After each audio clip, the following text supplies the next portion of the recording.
अस्सलाम वालेकुम and a very good morning. ये खूबसूरत सी चहकती हुई महकती हुई मॉर्निंग में आप सबको खुशामदीद कहते हैं। सुबह पाकिस्तान में मैं हूँ आपकी मेज़बान माहनूर कुरैशी और मेरे साथ हैं रिजवान अली अहमद। और हमें ये उम्मीद है कि आप भी खैरियत से होंगे। और वैसे भी हालचाल जो है वो पूछते हैं प्रोग्राम शुरू करते ही हमारे नाजरीन। सुबह का आगाज़ होता है बहुत डिफरेंट मूड्स के साथ, सुबह का आगाज़ होता है और ख़ासतौर पर मिड ऑफ द वीक जब वेडनेसडे का आगाज़ होता है तो फिर होता है कि ये हफ्ता इतना तवील क्यों हो गया है, ख़त्म क्यों नहीं हो रहा। बहुत सारी एनर्जीज डाउन होती हैं, बहुत सारे प्लान्स होते हैं जो उस तरह से एग्जीक्यूट नहीं हो रहे होते जिस तरह से आपने सोचा होता है। बहुत सारी हैपनिंग्स वैसे नहीं होती जैसे इंसान ने चाहा होता है कि ये हो जाए, और हम कोशिश भी कर रहे हैं लेकिन नहीं हो रहा था। समटाइम्स टाइम मैटर करता है, एफर्ट्स मैटर करते हैं, तो अपने एफर्ट्स को जारी रखिए। और एक सबसे अच्छी बात कि गिव अप नहीं करना, कोशिश जारी रखिए, क्योंकि ट्राई अगेन के बाद जो कामयाबी मिलती है उसका लुत्फ ही कुछ और होता है। बिल्कुल ऐसा ही है और कोशिश करना बहुत ज़्यादा ज़रूरी है। जिस तरह रिजवान ने कहा कि मिड वीक में हम क्या सोच रहे होते हैं कि हफ्ता कब ख़त्म होगा, वो कहते हैं ना इसको मिड वीक क्राइसिस। आपकी पर्सनैलिटी पे भी आपके मूड स्विंग्स भी हो रहे होते हैं, आप जो है ना ज़रा चिड़चिड़े होते हैं अपने वर्क प्लेस पे, या चिड़चिड़े ना भी हो ऐसी उदास शक्ल के साथ हम अपने ऑफिस आते हैं। अगर आप सुबह रास्ते में देखें तो लोग ड्राइव कर रहे होते हैं बड़ी उदास शक्ल के साथ, बच्चे स्कूल जा रहे होते हैं बड़ी उदास शक्ल के साथ। इसी तरह हम ऑफिस में सोई हुई आंखों के साथ एंटर होते हैं और हमारी जो एनर्जी लेवल है वो बहुत डाउन हो जाता है। तो एनर्जी लेवल जो है उसको अप करने के लिए हमेशा जो है सुबह उठें, शुक्र अदा करें एक नए दिन का, एक नए चांस का, ताकि जो गलतियां पिछले दिन की हैं वो अगले दिन आप ना करें। और ख़ास तौर पे वो जो चांसेस आपको अगले दिन मिल रहे हैं उनको अवेल करना बहुत ज़रूरी होता है। बिल्कुल। और चलिए, उदासी के फैक्टर्स होते हैं, कुछ देर के बाद एनर्जीज बाहर होती है, आप अच्छे लोगों से मिलते हैं, अपने दोस्तों से मिलते हैं तो वो वापस आ जाती हैं। लोगों से भी आपको एनर्जी मिलती है। कुछ इवेंट्स होते हैं जिनको देखकर इंसान को बहुत ज़्यादा एनर्जी मिलती है, खुशी होती है कि ये इवेंट्स हो रहे हैं। बिल्कुल कुछ इसी तरह का इवेंट एक कल भी हुआ, हमारा फुटबॉल मैच था ताजिकिस्तान के साथ।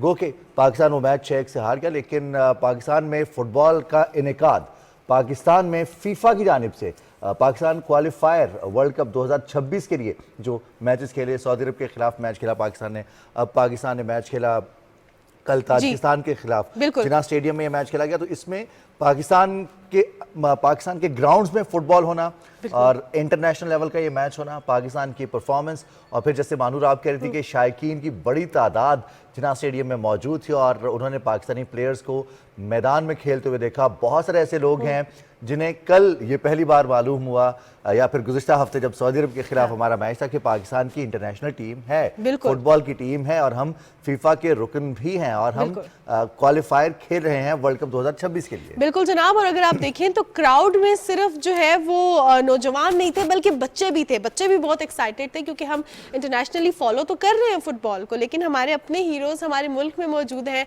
हमारे मुल्क को रिप्रेजेंट कर रहे हैं। तो आप देख सकते हैं स्क्रीन पर भी शायकीन जो है कितने मज़े से एंजॉय कर रहे हैं। पाकिस्तान का एक ही गोल हुआ, वाहिद गोल, जो बेसिकली रईस नबी ने 21वें मिनट में किया, लेकिन अगर देखा जाए तो पाकिस्तान ने परफॉर्म किया, पार्टिसिपेट किया। पाकिस्तान के होम ग्राउंड में ये मैच खेला गया, यही हमारे लिए बहुत बड़ी बात है। और इस सिचुएशन पे जो सारा फुटबॉल का मैच चल रहा है, इस पर बात करने के लिए हमारे साथ प्रोग्राम में हारून मलिक साहब मौजूद हैं, जो कि chairman Pakistan football federation normalisation committee है। आपको खुशामदीद कहती हूँ हारून साहब प्रोग्राम में। थैंक यू सो मच, बहुत शुक्रिया आपने वक्त निकाला। और सबसे पहले तो मुबारकबाद आपको कि आप लोगों की एफर्ट्स हैं और पाकिस्तान के होम ग्राउंड में ऐसे मैचेस खेले जा रहे हैं, फुटबॉल को फ़रोग मिल रहा है। अगर पाकिस्तान की फुटबॉल टीम को हम देखें, परफॉर्म तो कर रही है अभी तक, obviously with the passage of time ही उस एक एक्सेलेंस पे पहुंचेगी, लेकिन आपको लग रहा है कि फ्यूचर में जितनी मेहनत की जा रही है, जितनी एफर्ट, जितनी प्रैक्टिस की जा रही हैं, फ्यूचर में इंटरनेशनली सही कदम जमा लेगी टीम? मेरा ख्याल है जी बिल्कुल। जो पाकिस्तान की फ़ुटबॉल टीम है, मैं अगर आपको एक इंटरेस्टिंग बात बताऊं तो कायद-ए-आज़म मोहम्मद अली जिन्ना ने सन 1948 में पाकिस्तान को फीफा का रुकन बना के साइन किया था। तो पाकिस्तान की फ़ुटबॉल टीम तो एक तवील अरसे से है, लेकिन अभी पिछले साल में तकरीबन आपने देखा होगा कि हमारी परफॉर्मेंस बहुत बेहतर हुई है। हमने पहली दफ़ा ओलंपिक क्वालिफायर का एक मैच जीता है, हमने पहली दफ़ा वर्ल्ड कप क्वालिफायर में सेकंड राउंड में एंटर हुए हैं।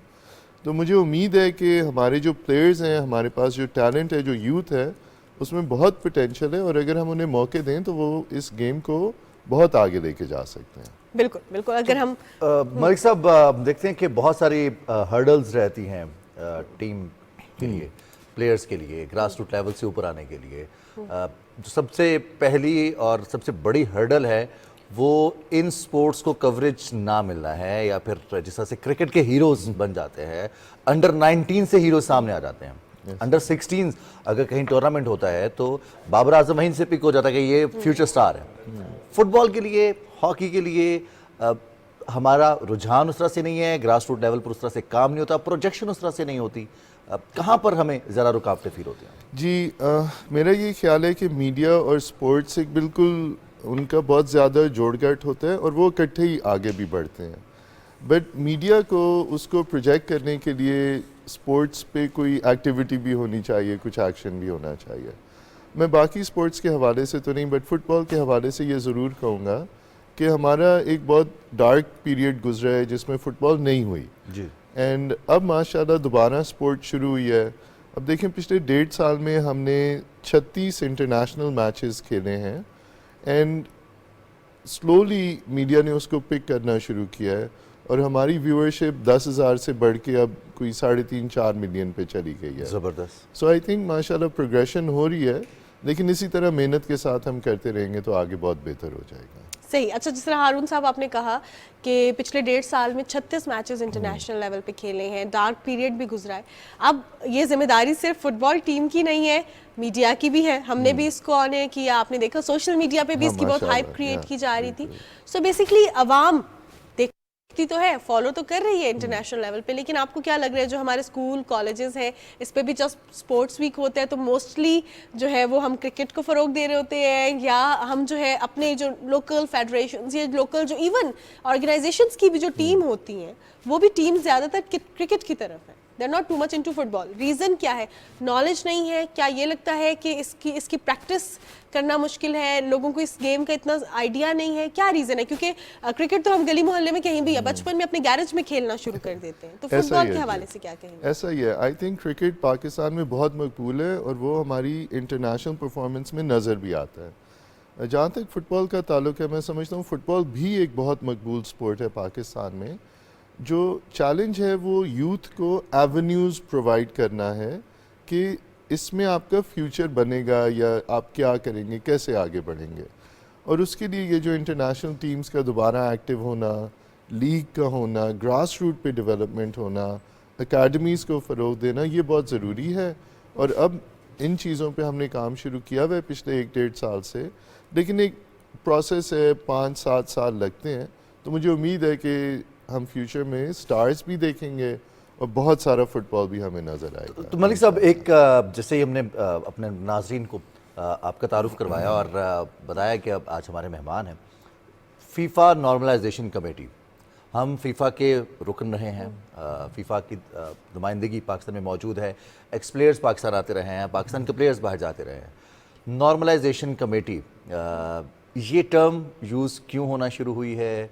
हमें कौन से ऐसे मसाइल थे, हमारे डोमेस्टिक मसाइल क्या थे फुटबॉल के, कुछ उस पर रोशनी डाली ताकि हमारे नाज़रीन इसको भी जान सकें कि हमें सिर्फ रुकावटें मीडिया की तरफ से नहीं हैं, लोगों की तरफ से नहीं है, हमें जो इंफ्रास्ट्रक्चर है, हमें ऑर्गेनाइजेशनल लेवल पर जो रुकावटें हैं उनको भी अबूर करना है, उनका भी सामना होता है। जो पाकिस्तान फुटबॉल फेडरेशन है वो फीफा का एक रुकन है जी। हम फीफा के ही कानून के तहत गवर्न भी होते हैं और उन्हीं की रूल्स रेगुलेशंस हमने फॉलो भी करनी होती हैं। अच्छा, 2011 से तकरीबन फ़ुटबॉल में कुछ इश्यूज़ चल रहे हैं एडमिनिस्ट्रेशन के हवाले से और कुछ उसके कंट्रोल और फंड्स के हवाले से। तो फीफा 2011 से पाकिस्तान से कह रहा है फ़ुटबॉल फेडरेशन से कि ये प्रॉब्लम्स हैं, इनको सॉल्व करें। फिर फाइनली 2019 में फीफा ने अपनी एक इंटरनल कमेटी को बिठाया इसके ऊपर। सो पहले उन्होंने जो पाकिस्तान में जो 3-4 ग्रुप्स फुटबॉल में थे उनसे एक बंदा लिया। अनफॉर्चुनेटली उनमें भी वही तनाज़े रहे, आगे नहीं बढ़ सकी चीज़। तो then finally FIFA sent me to Pakistan 2021 में कि ये प्रॉब्लम सॉल्व करनी है और इन चीज़ों को आगे बढ़ाना है।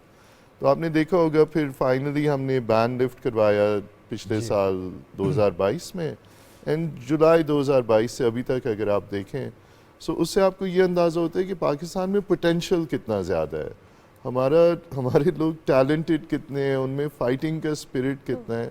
तो पिछले 1.5 साल में हमने ओलंपिक क्वालिफायर भी जीता, हमने वर्ल्ड कप क्वालिफायर राउंड 1 भी जीता। तो मैं समझता हूँ अगर हमारी यूथ को थोड़ा सा मौका दिया जाए, थोड़ा सा हमारी टैलेंट को तराशा जाए, और ये तो जो हम इश्यूज हैं फुटबॉल में बहुत एडमिनिस्ट्रेशन नाम लेवल कर पर या सकते फिर अगर हो जाते हैं जो इंडिविजुअल इंटरेस्ट है या वेस्टेड इंटरेस्ट है उससे ऊपर आकर नेशनल इंटरेस्ट पर काम किया जाए, ये तो बहुत वो सबसे बड़ा जो आई थिंक एक हमारे लिए पॉजिटिव चीज हो सकती है किसी भी स्पोर्ट में, ना सिर्फ किसी भी फुटबॉल में बल्कि sport किसी भी शो में। बिल्कुल। अच्छा, जिस तरह हमने बात की हारून मलिक साहब के देखा जाए तो अंडर 19 होते हैं और अंडर 21, इस तरह की जो मैचेस होते हैं उससे हम टैलेंट हंट करते हैं। अब पाकिस्तान की फुटबॉल फेडरेशन टैलेंट हंट के लिए क्या कर रही है? क्योंकि अब जिस तरह हाइप क्रिएट किया जा रहा है, क्वालिफायर राउंड्स हो रहे हैं, तो अब youth they are tilted towards it. जो पहले अपने होम मतलब अपने घर के पास के जो ग्राउंड्स में खेलते थे, they want to be at national level. तो उसके लिए क्या किया जा रहा है? उसमें देखिए बहुत ही इंटरेस्टिंग एक बात है, हमने एक कंपनी है इस्माइल इंडस्ट्रीज़ की कैंडीलैंड, उनके साथ मिलके अंडर 16 का हमने पाकिस्तान भर में एक टैलेंट हंट किया। जबरदस्त। अंडर 16 की एक टीम बनाई, सैफ की चैम्पियनशिप में हिस्सा लिया और उस सैफ की चैम्पियनशिप में उन्होंने सेमीफाइनल्स खेले। Great great. ये अभी से 4 महीने पहले, अभी से 3 महीने पहले हमने अंडर 19 का सैफ चैम्पियनशिप में हिस्सा लिया और हमने फाइनल खेला और हम फाइनल लूज़ किए। So we play second in that tournament.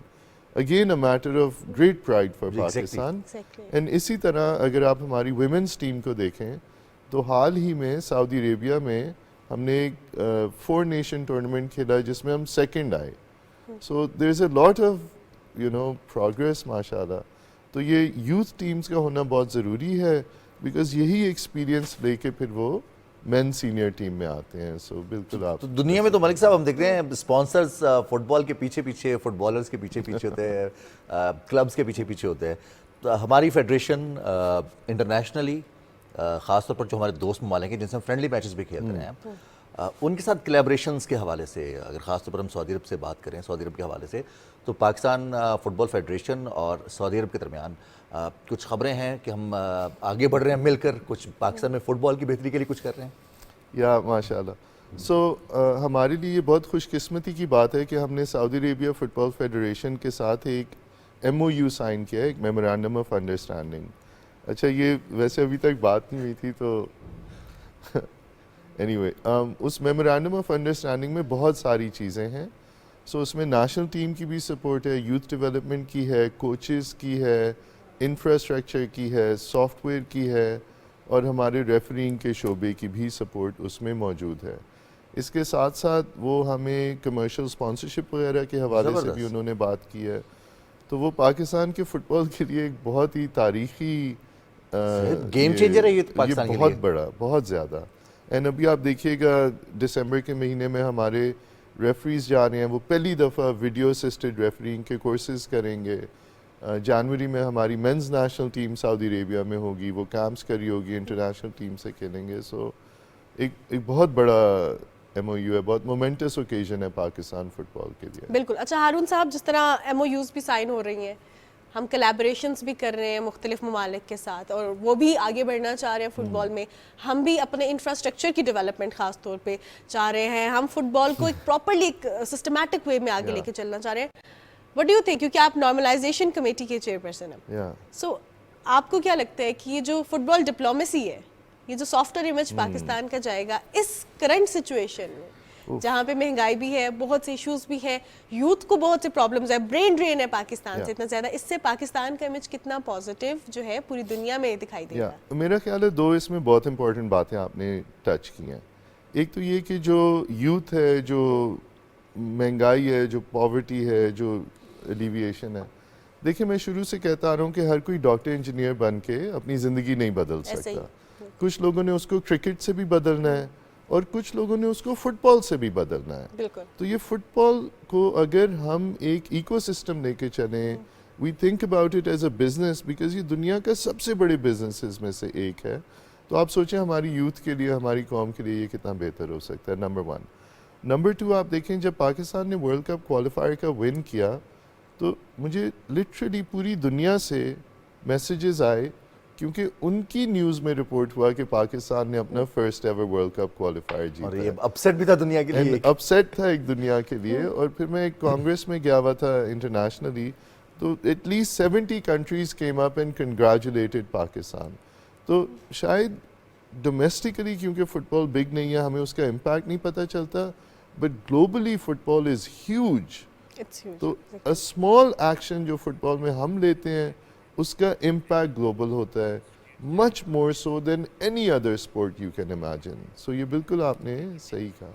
तो सही। मलिक साहब, हम जैसे आपने बात की कि पाकिस्तान को दुनिया भर से सराहा भी जाता है, और अगर आप पाकिस्तान के हर नौजवान से पूछे तो कहीं ना कहीं किसी ना किसी के दिल में मैनचेस्टर यूनाइटेड के लिए, city, Liverpool, Barcelona, real Madrid, clubs के नाम सबको याद है, और किस किस ग्रेड पे हो रहे हैं, फिर कौन कौन से टूर्नामेंट होते हैं, यूएफा के अलग से हैं, फीफा के अलग से हैं, तो जो एफए कप है, यूरोपियन लीग्स हैं, उनके हवाले से भी सारी इंफॉर्मेशन मौजूद है। ऐसा ही। फॉलोइंग इस तरह से करते हैं जैसे हम अपनी क्रिकेट टीम के बारे में बात करते हैं, लेकिन एक एज तक फुटबॉल खेलते हैं अगर इंटरेस्ट भी है। हमारे बहुत सारे नौजवान हैं जिनसे इंटरेक्शन होता है, गिलगित बल्तिस्तान से हैं, चित्राल से हैं, दुनिया के बुलंद तरीन मकाम पे फुटबॉल खेलते हैं, लेकिन एक एज तक फुटबॉल खेलते फिर उसको परसू नहीं कर पाते।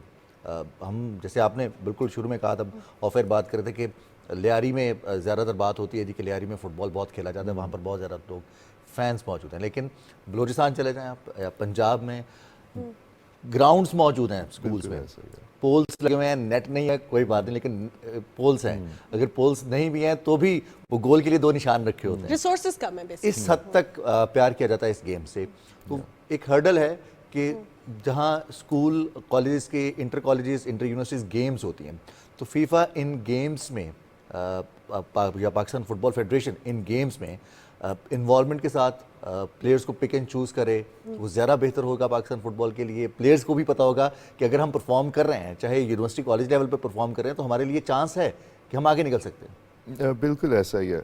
सो इसमें 2 बातें, एक तो इंफ्रास्ट्रक्चर के हवाले से देखें, किसी भी अगर आपने बच्चों को कोई गेम खिलानी है तो उसके लिए ग्राउंड होने चाहिए। अगर ग्राउंड्स नहीं है तो वो गेम नहीं है। It's really quite as simple as that. अब देखें, इवन इंटरनेशनल मैचेस के लेवल के लिए इस वक्त पाकिस्तान में वाहिद ग्राउंड है जिन्ना स्टेडियम, जो हमने अप्रूव करवाया है AFC से, with a lot of improvements needed.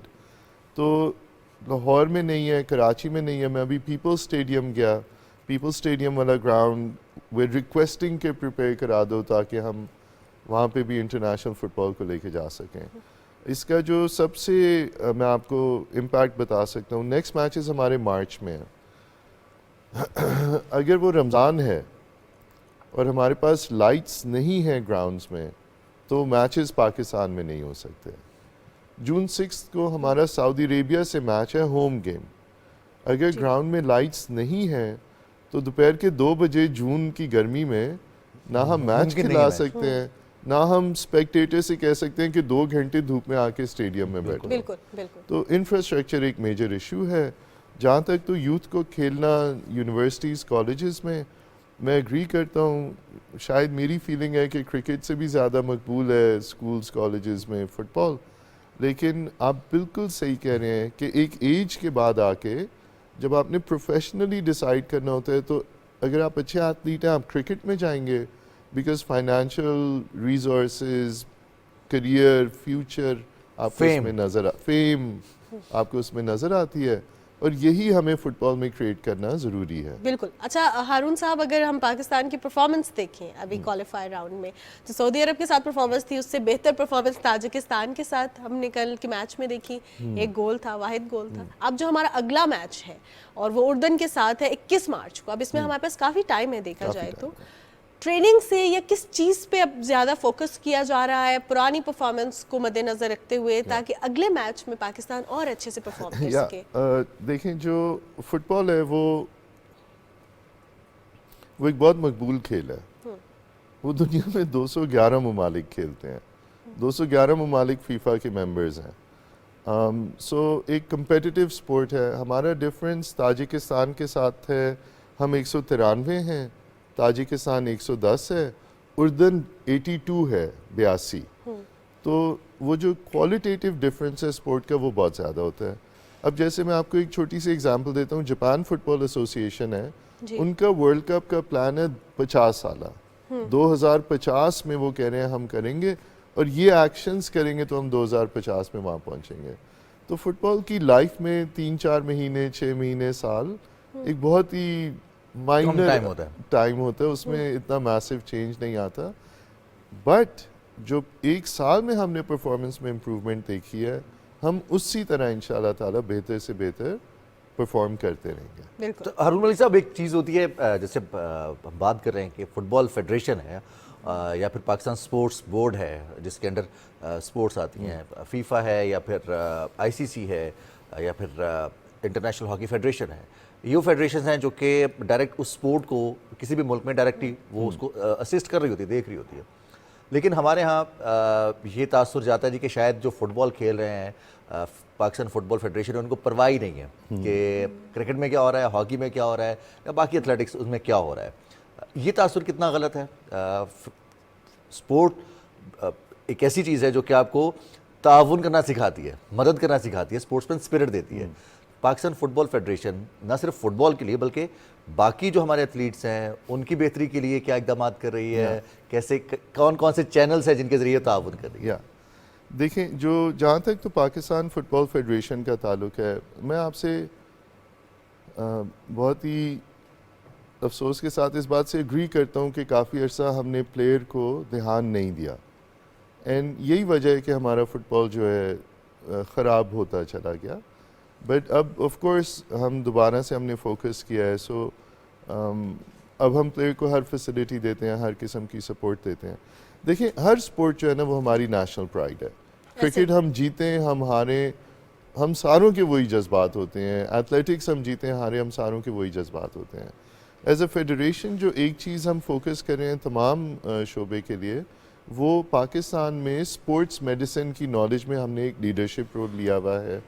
तो ना सिर्फ हम स्पोर्ट्स मेडिसिन, स्पोर्ट्स न्यूट्रिशन, बल्कि हम इंटरनेशनल कॉन्फ्रेंसेस भी कर रहे हैं, इंटरनेशनल स्पीकर्स भी पाकिस्तान बुला रहे हैं, और तमाम फेडरेशंस को, तमाम स्पोर्ट्स के जो मेडिकल के शोबे में लोग हैं उनको इंक्लूड करते हैं, क्रिकेट बोर्ड के भी, हॉकी के भी, और भी हस्पतालों से। सो हमें उम्मीद है कि इसकी वजह से स्पोर्ट बेहतर होती चली जाएगी। बेशक। अच्छा, अगर हारून साहब हम अपने फुटबॉलर्स को देखें तो अब हमारी ज़रा उम्मीदें भी उनसे ज़्यादा हो रही हैं, ख्वाहिशात भी ज़्यादा हो रही है, तो आपको लग रहा है फ्यूचर में वो लीग्स भी खेलने जाएंगे? लीग्स वाला सवाल बहुत अहम सवाल है हमारा। लीग्स के लिए देखें, हम भी इस उम्मीद में हैं कि लीग हम शुरू कर सकेंगे। लीग के लिए हमें अपना एक कम्पेटिटिव जो प्लेइंग का फ्रेमवर्क है उसको दुरुस्त करने की बहुत ज़्यादा ज़रूरत है, जो हम शुरू कर चुके हैं। आज के दिन में मैं आपको बताऊं, आपको बहुत खुशी होगी, पाकिस्तान की हर डिस्ट्रिक्ट में इस वक्त हमने एक कंपटीशन ऑर्गेनाइज किया हुआ है। पिछले 4 महीने में हम 800 ऑफिशियल मैचेस हर डिस्ट्रिक्ट में करवा चुके हैं। ज़बरदस्त। और इन डिस्ट्रिक्ट से जो चैम्पियंस निकलेंगे वही चैम्पियंस इवेंचुअली हमारी लीग का हिस्सा बनेंगे। तो हम उस राह पे गामज़न हैं, हम उसमें एफर्ट्स कर रहे हैं, टैलेंट हंट हो रहा है, यानी कि एक प्रोफेशनल तरीके से हम उसको आगे बढ़ा, बाकायदा टीम्स आएंगी आगे, और बाकायदा क्लब टीम्स। वो जो जिस तरह से रीजनल स्ट्रक्चर होता है किसी भी स्पोर्ट का, उसमें अब फुटबॉल में भी अगर आप ज़िले सतह पर फुटबॉल खेलना चाहते हैं, अपने ज़िले की टीम है, और हारून मलिक साहब का कहना ये है कि इस टीम में आप अगर जीतते हैं तो फिर पाकिस्तान में नेशनल लेवल पर वो चैम्पियनशिप होगी, तो आपकी ज़िले टीम, आप अपनी टीम की नुमाइंदगी कर सकते हैं और आपकी टीम आपके ज़िले की नुमाइंदगी कर सकेगी। इवेंचुअली ये वो फिर टीम बनेगी जो पाकिस्तान की नुमाइंदगी करेगी। जो स्ट्रक्चर होता है महानूर, हम देखते हैं कि अगर ज़िला है तो ज़िले से डिवीज़न, डिवीज़न से फिर सूबा, और सूबे से फिर नेशनल लेवल पर। तो ये स्ट्रक्चर बड़ा ज़बरदस्त होता है। और हमारे फुटबॉल में भी रीजन्स और डिपार्टमेंट्स की क्रिकेट, जब डिपार्टमेंट्स का जिक्र करते हैं तो अगेन स्पॉन्सरशिप आ जाती है। हॉकी के डिपार्टमेंट्स रहे हैं पाकिस्तान में, जो हॉकी के प्लेयर्स हैं उनको जॉब्स मिल जाती थी फाइनेंसेस को सिक्योर करने के लिए, कि घर का प्रेशर ना हो, कि वो माशी सूरत हाल अपनी जो उसको बेहतर कर सके। क्रिकेटर्स के लिए डिपार्टमेंट्स की जॉब ऑफर हो जाती है अगर कोई अच्छा परफॉर्म कर रहा है। अच्छे प्लेयर्स को हम देखते हैं माजी में भी डिपार्टमेंट्स में रखा गया। अनफॉर्चुनेटली गुज़िश्ता कुछ अरसे के दौरान डिपार्टमेंट्स को ख़त्म किया गया, स्पोर्ट्स से डीलिंग कर दिया गया। अब अगेन डिपार्टमेंट्स को इन्वॉल्व किया जा रहा है। तो फीफा, पाकिस्तान फुटबॉल फेडरेशन के भी प्लान्स हैं प्लेयर्स को उनका जॉब सिक्योरिटी देने के लिए, साथ साथ ताकि वो बिल्कुल फ्री ऑफ माइंड होकर खेलें, तवज्जो दें, उनको ये फिक्र ना हो कि घर में खाना पहुंचाना है या नहीं, अपनी हमने जो स्टेमिना बिल्ड करना है, अपनी खुराक जो हमें चाहिए वो हमें मिलेगी या नहीं मिलेगी। या देखिए, डिपार्टमेंट्स का पाकिस्तान की हिस्ट्री में एक बहुत अहम रोल है स्पोर्ट्स में, और इस अहम रोल को हम किसी भी तरह रद्द नहीं कर सकते। बहुत ज़्यादा सपोर्ट उन्होंने किया है। मैं ये समझता हूँ कि जहाँ डिपार्टमेंट्स का अपना एक रोल है, हर चीज़ के प्रोज एंड कॉन्स होते हैं, तो हमारी क्लब डेवलपमेंट उसकी वजह से सफ़र भी हुई है। तो अब जो करने की ज़रूरत है वो ये कि डिपार्टमेंट्स के टूर्नामेंट्स रहें, वो अपना खेलें, ज़रूर खेलें, और हम उसको प्रमोट भी करते हैं। हम आजकल एक चैलेंज कप भी रन कर रहे हैं जिसमें तमाम डिपार्टमेंट्स खेल रहे हैं। I am very proud of that. लेकिन उसके साथ साथ क्लब कंपटीशन करवाना ज़रूरी है। देखिए, मैं अगर इसको इस तरह कहूँ कि अगर मेरा नेशनल टीम प्लेयर की हद नज़र ये हो कि मुझे लाइनमैन की जॉब मिल जाए, तो फिर मैंने कुछ गलत किया है, कुछ कम किया है। I need to do more for my players, ताकि उनकी हद नज़र ये बने कि यार मैं एक इंटरनेशनल लीग में जाके एक कॉन्ट्रैक्ट लूँ और इंटरनेशनली मेरा नाम बने और मैं वहाँ पे खेलूँ। बिल्कुल। सो आई थिंक हमें और मज़ीद आगे सोचना है। सही। अच्छा, अगर हम प्रमोशन के हवाले से बात करते हैं, हम अभी स्पॉन्सरशिप के हवाले से भी जिस तरह रिजवान बात कर रहे थे, तो हमें प्रमोशन तो देनी है उनको, obviously through social media, through electronic media promote करने के लिए आपको क्या लगता है कि अब क्या पाकिस्तान की स्ट्रैटेजी होनी चाहिए थ्रू सोशल मीडिया या through apps? Sometimes through apps भी ऐसी गेम्स जो है वो बनाई जाती हैं ताकि बच्चों का भी इंटरेस्ट हो, फिर वो बड़े होकर ग्राउंड्स में आना शुरू करें, आउटडोर गेम्स की तरफ आए। अब पाकिस्तान को बीइंग अ नेशन क्या करना चाहिए? ये जिम्मेदारी जो हमारी स्क्रीन पे हमें लोग देख रहे हैं, उनकी कितनी जिम्मेदारी है, हमारी कितनी जिम्मेदारी है, और बाकी डिफरेंट लोगों की कितनी जिम्मेदारी है इसमें? जी देखिए, जहाँ तक तो हमारी जिम्मेदारी है, क्योंकि मैं फेडरेशन से शुरू करूँगा, हमारी ज़िम्मेदारी ये है कि हम प्लेयर्स को मौके दें खेलने के, उनको हर तरह से उनकी टैलेंट को ग्रूम किया जाए और उनको फिज़िकली और मेंटली हम स्ट्रॉन्ग रखें ताकि वो compete कर सकें, इंटरनेशनल लेवल पे लड़ सकें, फ़ाइट कर सकें। और इन चीज़ों पे हमने काम शुरू कर दिया हुआ है। मुझे बहुत खुशी है ये कहते हुए कि अब आप ग्राउंड में अगर कल का मैच देखें तो कई प्लेयर्स के पोस्टर्स लोग लेके आए हुए थे। सो वो जो आपने हीरोज़ की बात की, एट अ सर्टन लेवल वो काम शुरू हो चुका है। मैं नेशन से यही रिक्वेस्ट करूँगा कि मतलब सब लोग थोड़ा सा पेशेंस, एंड ये टीम्स और ये आने वाले हमारे फुटबॉलर्स आपको परफॉर्म करके और जीत के और सब खुशियाँ देंगे। तो आई होप इंशाल्लाह ताला ये बहुत बेहतर हो जाएगा। हारून मलिक साहब, पाकिस्तान में, दुनिया में कहीं पर भी कुछ भी डिफरेंट करने के लिए एक तो बहुत ज़रा हौसला चाहिए, हिम्मत बहुत ज़्यादा चाहिए, फिर रुकावटें, खासतौर पर जब आप चलते हैं किसी जगह पर और रास्ता बनाने के लिए चलते हैं। तो मैं तो ये कहूँगा पर्सनल लेवल पर कि आपने अल्हम्दुलिल्लाह आप उन लोगों में शामिल हैं जो पाकिस्तान के फ़ुटबॉल के लिए जो रास्ता बना रहे हैं उनमें शामिल हैं। पाकिस्तान में फ़ुटबॉल को मकबूल करने के लिए, या फिर मकबूल तो है, उसको रजिस्टर करने के लिए, जो प्लेयर्स खेल रहे हैं उनको तस्लीम करने के लिए, उनको एक्नॉलेज करने के लिए काम कर रहे हैं।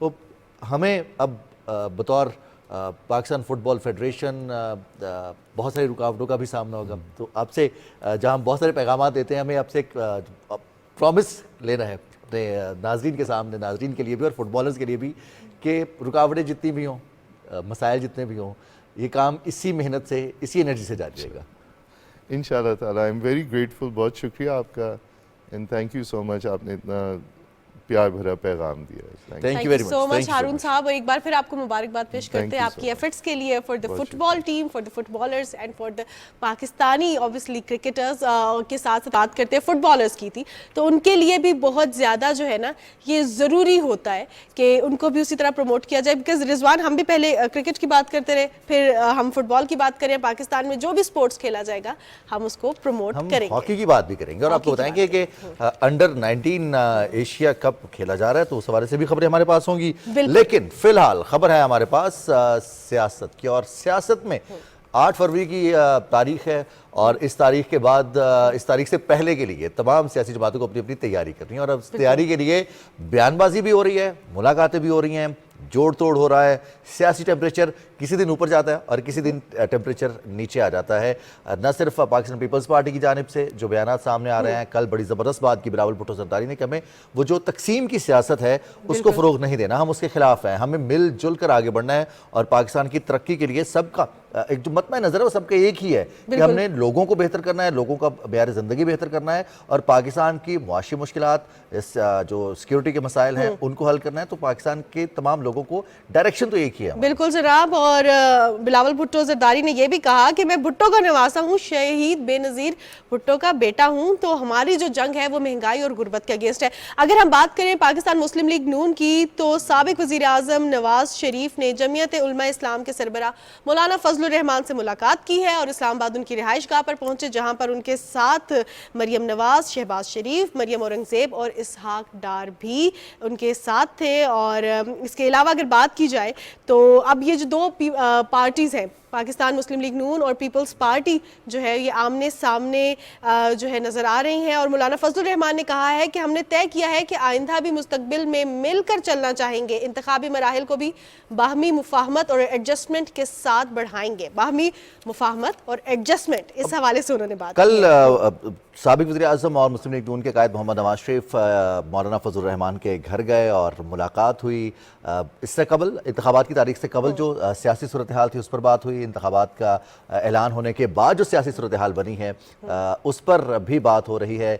जैसे हम बात कर रहे थे सियासी जोड़ तोड़ की, तो इस हवाले से मुख्तलिफ सियासी पार्टीज़ अपनी अपनी स्ट्रेंथ पर और अपनी अपनी वीकनेस दोनों पर काम भी कर रही हैं। तो जहाँ मौलाना फजलुर रहमान का जिक्र आता तो वो कहते हैं कि इत्तेहाद जो था वो गुज़िश्ता हुकूमत में था, जो अब इंतखाबात का ऐलान हो चुका है तो अब तमाम सियासी जमातों की अपनी अपनी प्रायोरिटीज़ हैं, अपने अपने मंशूर हैं, लेकिन इत्तेहाद भी हो सकता है। बिल्कुल जनाब। जहां उन्होंने इत्तेहाद के हवाले से बात की, वहां पे उन्होंने बिलावल भुट्टो जरदारी की सियासत पर भी कुछ कमेंट्स किए। लेकिन अब ये जो पाकिस्तान की सियासी सूरत हाल चल रही है, इंतखाबी मुहिम कैसी चल रही है पॉलिटिकल पार्टीज़ की, कौन सी पार्टी का पलड़ा भारी नज़र आ रहा है, इस पर बात करने के लिए हमारे साथ प्रोग्राम में सीनियर सहाफ़ी शहरियार खान साहब मौजूद हैं। आपको खुशामदीद कहते हैं शहरियार साहब प्रोग्राम में। बहुत शुक्रिया जी। शहरियार साहब, ये जो आप देख रहे हैं कि पाकिस्तान मुस्लिम लीग नून में कभी बलोचिस्तान से डिफरेंट पार्टी रहनुमा जो है शामिल हो रहे हैं, अब JUI के सरबराह की भी जो कमेंट्स हैं और जो मुलाकातें हैं, वहाँ पे अगर आप ये देखें पाकिस्तान मुस्लिम लीग नून का, और फिर एक तरफ आप देखें कि पीपल्स पार्टी, उनका बयानिया ज़रा डिफरेंट नज़र आ रहा है इससे, तो आपको क्या लग रहा है इस? देखें, मौलाना ने कमेंट कर दिया बिलावल के जो इस वक्त थोड़ा सा मुख्तलिफ नज़र आ रहा है और उनको ये सिचुएशन नज़र आ गई। एक्चुअली हवा चलती है इस मुल्क में, आपको पता है सियासत में हवा इस वक्त नज़र आ रही है उनको कि किस तरफ चल रही है, और उनको ये नज़र आ रहा है कि सिंध में भी इस दफ़ा वो लिमिटेड हो जाएंगे। तो उसकी जो बात है, वरना एक जो मैच्योर पॉलिटिशियन होता है वो कभी भी अपनी हार का पहले से ऐलान नहीं करता। जहाँ आप लेवल प्लेइंग फील्ड की बात करें और ये कहें कि दूसरी साइड पे पलड़ा भारी किया जा रहा है, तो समझ लें कि उनकी अपनी विकेट कमज़ोर है और वो बहुत इस वक्त जो है कमज़ोर पोजीशन में है। वरना एक सियासतदान हमेशा पर उम्मीद रहता है कि जी मैं, एक तरफ आप कह रहे हैं लेवल प्लेइंग फील्ड नहीं है और दूसरी तरफ आप कह रहे हैं कि हम क्लीन स्वीप भी करेंगे। दोनों चीज़ें जो है बड़ी मुतज़ाद हैं। ये जो है JUI और नून लीग का इत्तेहाद है, ये आज का नहीं, ये तकरीबन 1.5 साल पहले इनके जो राब्ते हुए थे मौलाना फजलुर रहमान के नवाज शरीफ साहब के साथ, तो उसमें ये तय पा गया था कि मिलकर चलेंगे आइंदा। और जब ये PDM की हुकूमत जो बनी, इत्तेहादी हुकूमत जो थी, इसमें भी मियाँ नवाज शरीफ की हिदायत थी वज़ीर आज़म जो उस वक्त थे शहबाज शरीफ को कि आपने सबसे ज़्यादा जो भरोसा करना है वो मौलाना फजलुर रहमान पर करना है। और ये जितनी जो तहरीक चली थी वो भी मौलाना फजलुर रहमान की जमात की बुनियाद पर चली थी। उन्होंने यहाँ पर धरना दिया, किसी और जमात के पास उस वक्त जो है ये वाली ताकत नहीं थी कि वो लोगों को सड़कों पर ला सकें। वो हज़ारों लोगों को यहाँ पर लाए, पेशावर मोड़ पर वो बैठे रहे, फिर एक फार्मूला तय हुआ, उसके बाद वो यहाँ से गए और उसके बाद आहिस्ता आहिस्ता तहरीक अदम एतमाद की तरफ गए। तहरीक अदम एतमाद की कामयाबी में से लेकर और हुकूमत को मुस्तहकम करने तक मौलाना फजलुर रहमान का अहम किरदार रहा। तो अभी भी खैबर पख्तूनख्वा में और बलूचिस्तान में JUI की पोजीशन अच्छी है। और दूसरी तरफ नून लीग के पास खैबर पख्तूनख्वा में इतनी ज़्यादा ताकत नहीं, लेकिन ये तय पाया है कि इन दोनों जमातों के दरमियान के जहाँ पर नून लीग का कैंडिडेट मजबूत होगा वहाँ JUI से सपोर्ट करेगी, और जहाँ JUI का कैंडिडेट सपोर्ट चाहता होगा वहाँ उसको मिलेगी। तो ये फार्मूला तय पा गया है, और इसमें जो सियासी पंडित हैं वो यही देख रहे हैं कि आइंदा हुकूमत जो है वो नून लीग की बन सकती है मुख्तलिफ जमातों के साथ मिलकर, जैसे MQM के साथ सिंध में ये मिलकर चलेंगे, और JUI भी वहाँ पर साथ चलेगी, GDA भी चलेगी। तो वहाँ इसलिए पीपल्स पार्टी को थोड़ा सा एतराज़ भी है कि ये सारी जमातें मिलकर मेरे खिलाफ महाज बना रही हैं। तो शहरियार खान साहब, 2024 का इलेक्शंस, 21वीं सदी, सोशल मीडिया का दौर है, फिर बहुत सारे नए वोटर्स भी शामिल हुए हैं। तो ये जिस तरह से हम अब देख रहे हैं कि सियासी जमातों की जानिब से अपनी कारकर्दगी की बजाय दूसरों को तनकीद का निशाना बनाया जाता है, चाहे वो माजी के उनके फैसले हों या फिर मौजूदा फैसले हों, या फिर उनकी जो उनका मंशूर है उसको भी तनकीद का निशाना बनाया जाता है। वोटर्स को अट्रैक्ट कर पाएगी ये चीज़ कि अगर आप बयानबाजी के ज़रिए ही कुछ करेंगे, या फिर वोटर्स को अट्रैक्ट करने के लिए आपको अपनी कारकर्दगी बेहतर करनी पड़ेगी, अपनी कारकर्दगी बेहतर तरीके से बतानी पड़ेगी? देखिए, यहाँ ना पाकिस्तान में थोड़ी सी चीज़ें मुख्तलिफ होती हैं, लोगों की याददाश्त बड़ी कमज़ोर हो जाती है, और यहाँ नहीं देखा जाता कि किसने आपके लिए क्या किया है। यहाँ अपने एक हवा चलती है और उसके साथ जो है जिस तरह डस्ट उड़ती जाती है उसी तरह जो है लोग भी उड़ते चले जाते हैं। तो यहाँ पर देखा नहीं जाता, लेकिन देखना चाहिए, और एक वोटर के तौर पर आपको ये देखना चाहिए। ये नहीं देखना चाहिए कि मेरी सोच जो है ये है कि किस आदमी को मैं अच्छा समझता हूँ, ये देखें कि किस जमात ने आपको क्या दिया है और किस जमात की इस वक्त की पोजीशन है कि वो डिलीवर कर सकती है। इस वक्त ताजरों से आप बात कर लें, किसी सनतकार से बात कर लें, तो उनका कहना यह है कि जो मुल्क की इस वक्त इक़्तिसादी सूरत हाल है वो संभाला उसको सिर्फ एक ही पार्टी दे सकती है जिसके पास तजर्बा है, जिसने मुल्क को इन मुश्किल हालात से पहले भी निकाला। यहाँ पर आपको याद होगा जब हमने एटमी तजुर्बात किए थे तो उस वक्त जो है पाकिस्तान पे बड़ी पाबंदियां लगी, उसमें इक़्तिसादी भी और तिजारती पाबंदियां लगाई, बहुत मुश्किल काम था। फिर जब 2013 में नून लीग आई तो उन्होंने उस वक्त भी GDP हमारी बहुत नीचे थी, तकरीबन गालबन 3 या 4 के दरमियान थी। तो 2016 तक ऐसे काम हुए रहे, इक़्तिसादी तरक्की होती रही कि हमारी GDP जो थी वो 6 पे चली गई। सही। तो इस वक्त भी ताजरों का, सनतकारों का और ये जो इससे तबका जो जुड़ा हुआ है कारोबार से, वो उनका कहना यही है कि इस वक्त नवाज शरीफ ही उस पोजीशन पर लेकर जा सकते हैं। तो इसलिए आपने देखा होगा कि मियां नवाज शरीफ ने अपना जो ये सियासी जो ये मुलाकातों का सिलसिला है इसको चैम्बर्स तक लेकर गए हैं, वो चैम्बर्स में जा रहे हैं, वो ताजरों से बात कर रहे हैं।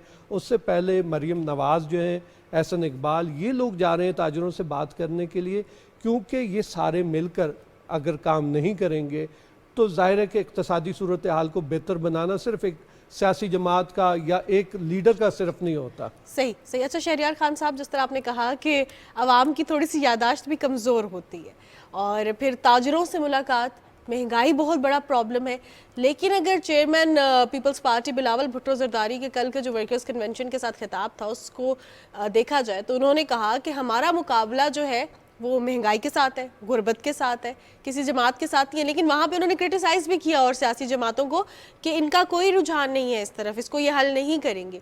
तो अब आपको क्या लग रहा है कि ये मंशूर को या जो है बयानबाजी को ज़रा ट्विस्ट किया जा रहा है या बेसिकली जो है कुछ और चीज़ है जिसको, क्योंकि हम देख रहे हैं कि यहाँ पे जब मुस्लिम लीग नून तो सियासी तोड़जोड़ भी कर रही है और इस तरह ताजरों से भी मिल रही है, लेकिन पीपल्स पार्टी अभी ज़रा स्लोली चल रही है, तो आप इसको कैसे देखते हैं? वो स्लो इसलिए हुए में कि देखिए आप उनके कई लोग जो हैं वो टूट कर जो है कोई JUI में गया, कोई नून लीग में जा रहा है, बिल्कुल। तो उनका बयान इसलिए थोड़ा सा मुखालिफ हुआ है। और जाहिर है कि ये सियासत है, इसमें हर सियासी जमात का अपना एजेंडा भी होता है, अपना मंशूर भी होता है। पीपल्स पार्टी अपने मंशूर के साथ जो है इलेक्शन लड़ेगी, मुस्लिम लीग नून अपने मंशूर के साथ इलेक्शन लड़ेगी, JUI का अपना मंशूर है, ये तमाम जमातें जो हैं वो अपने अपने मंशूर के तहत ही इलेक्शन लड़ेंगे, अपने अपनी इनके बयानबाजी होगी, अपना एक बयानिया बनाती है हर जमात। इस वक्त उनको ये लग रहा है कि ये मौजू है कि मैं बाकी जमातों को हिट करूं, लेकिन लोग तो ये देख रहे हैं कि आप इन जमातों के साथ 16 महीने जो है बैठे हैं, आपने सारी दुनिया के दौरे किए, आपने कहा कि ये सबसे बेस्ट हुकूमत है। आज आप जब बाहर निकले उस हुकूमत से तो आपको ये ख्याल आया कि ये लंदन से कंट्रोल हो रही थी हुकूमत। तो लोग देख रहे हैं, हो सकता है कि वो उधर थोड़ा सा लोग ना समझे, लेकिन यहाँ पंजाब में अमलन जो पीपल्स पार्टी है वो 2008 में भी नहीं थी। ये पीपल्स पार्टी 99 तक या आप कह लें मोहतरमा बेनज़ीर भुट्टो की शहादत से पहले तक पंजाब में पीपल्स पार्टी कहीं दिखाई देती थी। अब बहुत महदूद नशिस्तें हैं, जैसे जनूबी पंजाब में इनके पास गिलानी ख़ानदान है, उनके साथ मखदूम फैमिली जो है, मखदूम अहमद महमूद जो हैं वो हैं, तो वो थोड़ा सा इनके पास रह गया है।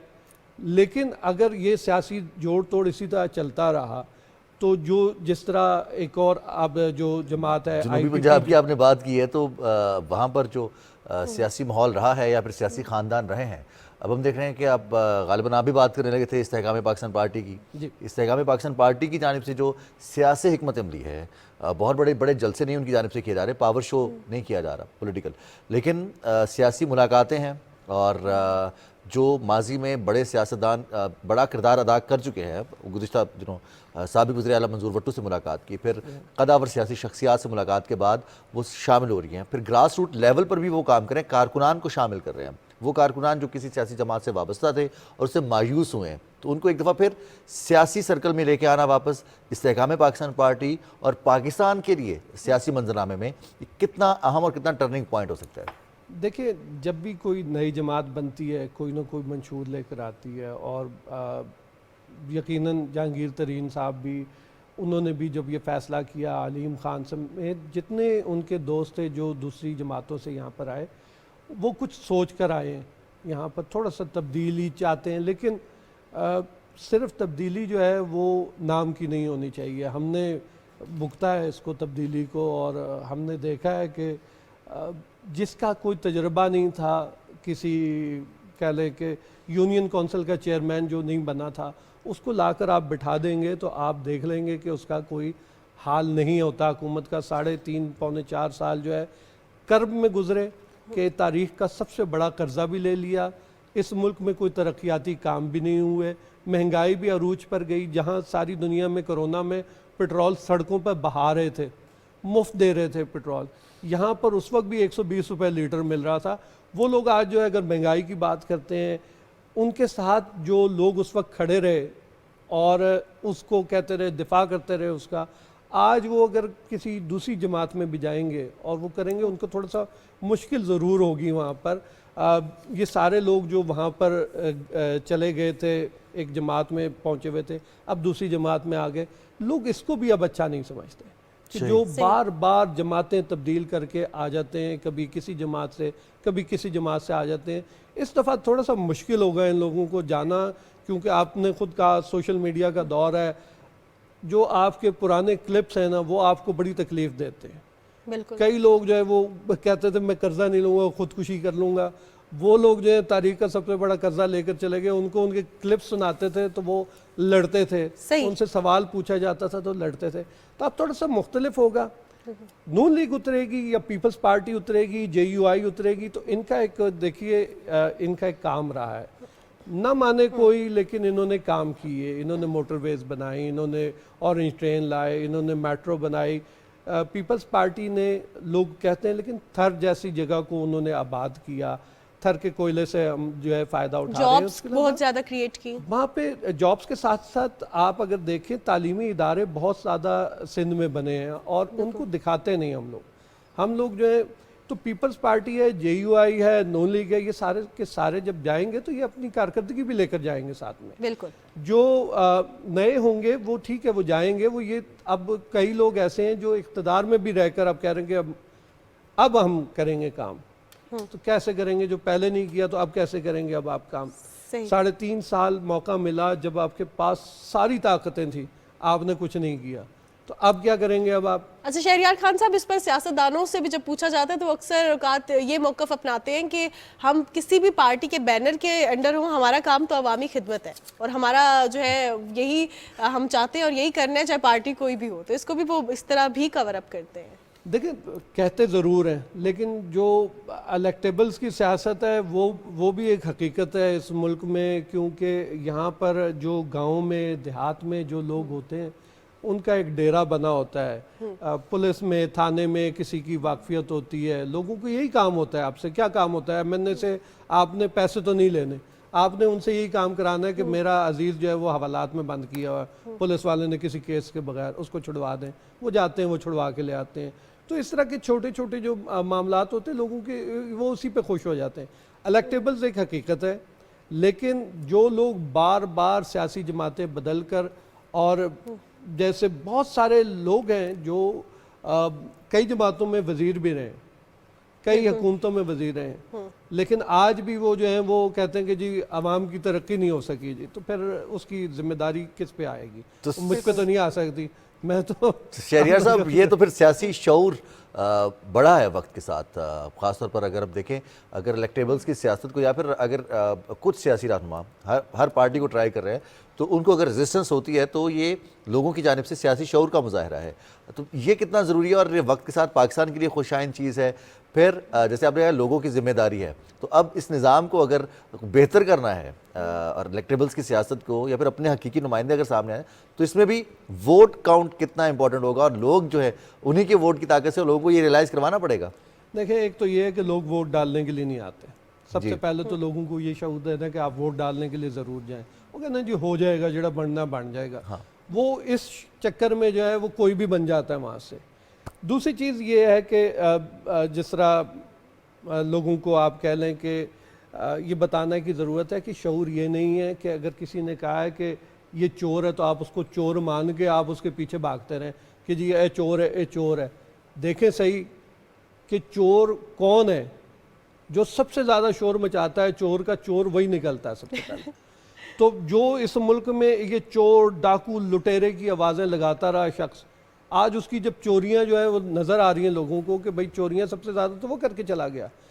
एक वो हैं जमातें जो यहाँ पर काम कर रही हैं। देखिए, मैं इसीलिए कहता हूँ सियासी जमातें, तो सियासी जमात जो है उसका काम है वो लोगों में डिलीवर करते हैं। वो जाते हैं अपने, और हर 5 साल के बाद उनका एहतसाब हो जाता है, सियासतदान का एहतसाब होता है। वो जाते हैं, वो बताते हैं मैंने ये काम किया, वोट लोग देंगे उसके। बिल्कुल।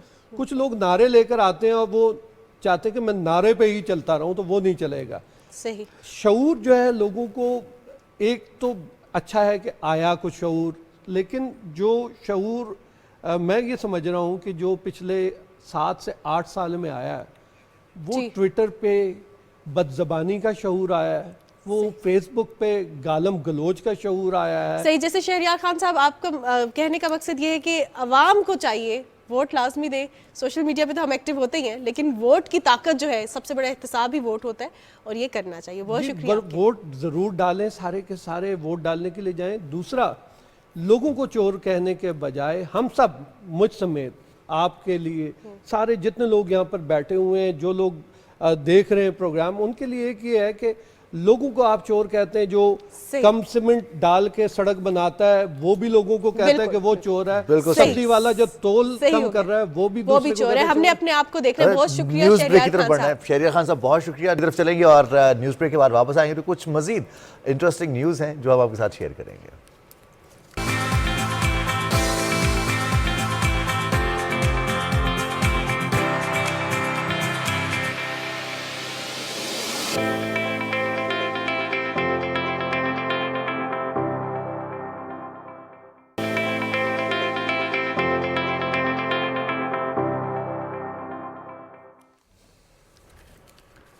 सुबह पाकिस्तान में एक बार फिर खुशामदीद। और हम ब्रेक में बड़ी एक अहम मौजू पर डिस्कशन कर रहे थे रिजवान और मैं। अक्सर जो है ना हम बात कर रहे होते हैं क्योंकि हम तो स्क्रीन पे होते हैं और हम स्क्रीन देखते भी हैं। हमारी ज़्यादातर गुफ्तगू जो है वो बहुत इंपॉर्टेंट होती है, हमारे अलावा और कोई नहीं सुन रहा होता, तो इसलिए वो बहुत इंपॉर्टेंट होती है, बहुत इंटेंस भी समटाइम्स होती है। बिकॉज होता ये है कि स्क्रीन हम देख रहे हैं और सारा दिन स्क्रीन देख रहे हैं। समटाइम्स तो आपकी जॉब्स ऐसी होती है ना कि आपने मॉनिटर करना है, लेकिन जब याद है रिजवान हम छोटे होते थे और हम टेलीविजन के पास बैठे होते थे तो कोई बड़ा पीछे से गुजरता था और वो कहता था टीवी से जरा पीछे होके बैठो, ये हमें बहुत कहा जाता लेट के था। देखने से मना करते थे कि आप टेलीविजन अगर आप लेट कर देख रहे हैं तो ये भी ठीक नहीं है। फिर अब खैर आपने कहा स्क्रीन टाइम अब इस कदर बढ़ गया है कि अगर आप टेलीविजन देख रहे हैं और टेलीविजन के साथ आप अपना मोबाइल भी देख रहे हैं और किसी ने अपने राइट लेफ्ट साइड पर लैपटॉप भी रखा हुआ है, उस पर भी काम चल रहा है, अब तो पूरी दुनिया की कनेक्टिविटी जो है वो थ्रू इंटरनेट आपकी स्क्रीन के जरिए कनेक्टिविटी है। अगर आपने किसी से मुलाकात करनी है तो भी आपको वीडियो कॉल करनी है, और अगर आपने कोई मीटिंग अटेंड करनी है तो भी वीडियो कॉल है।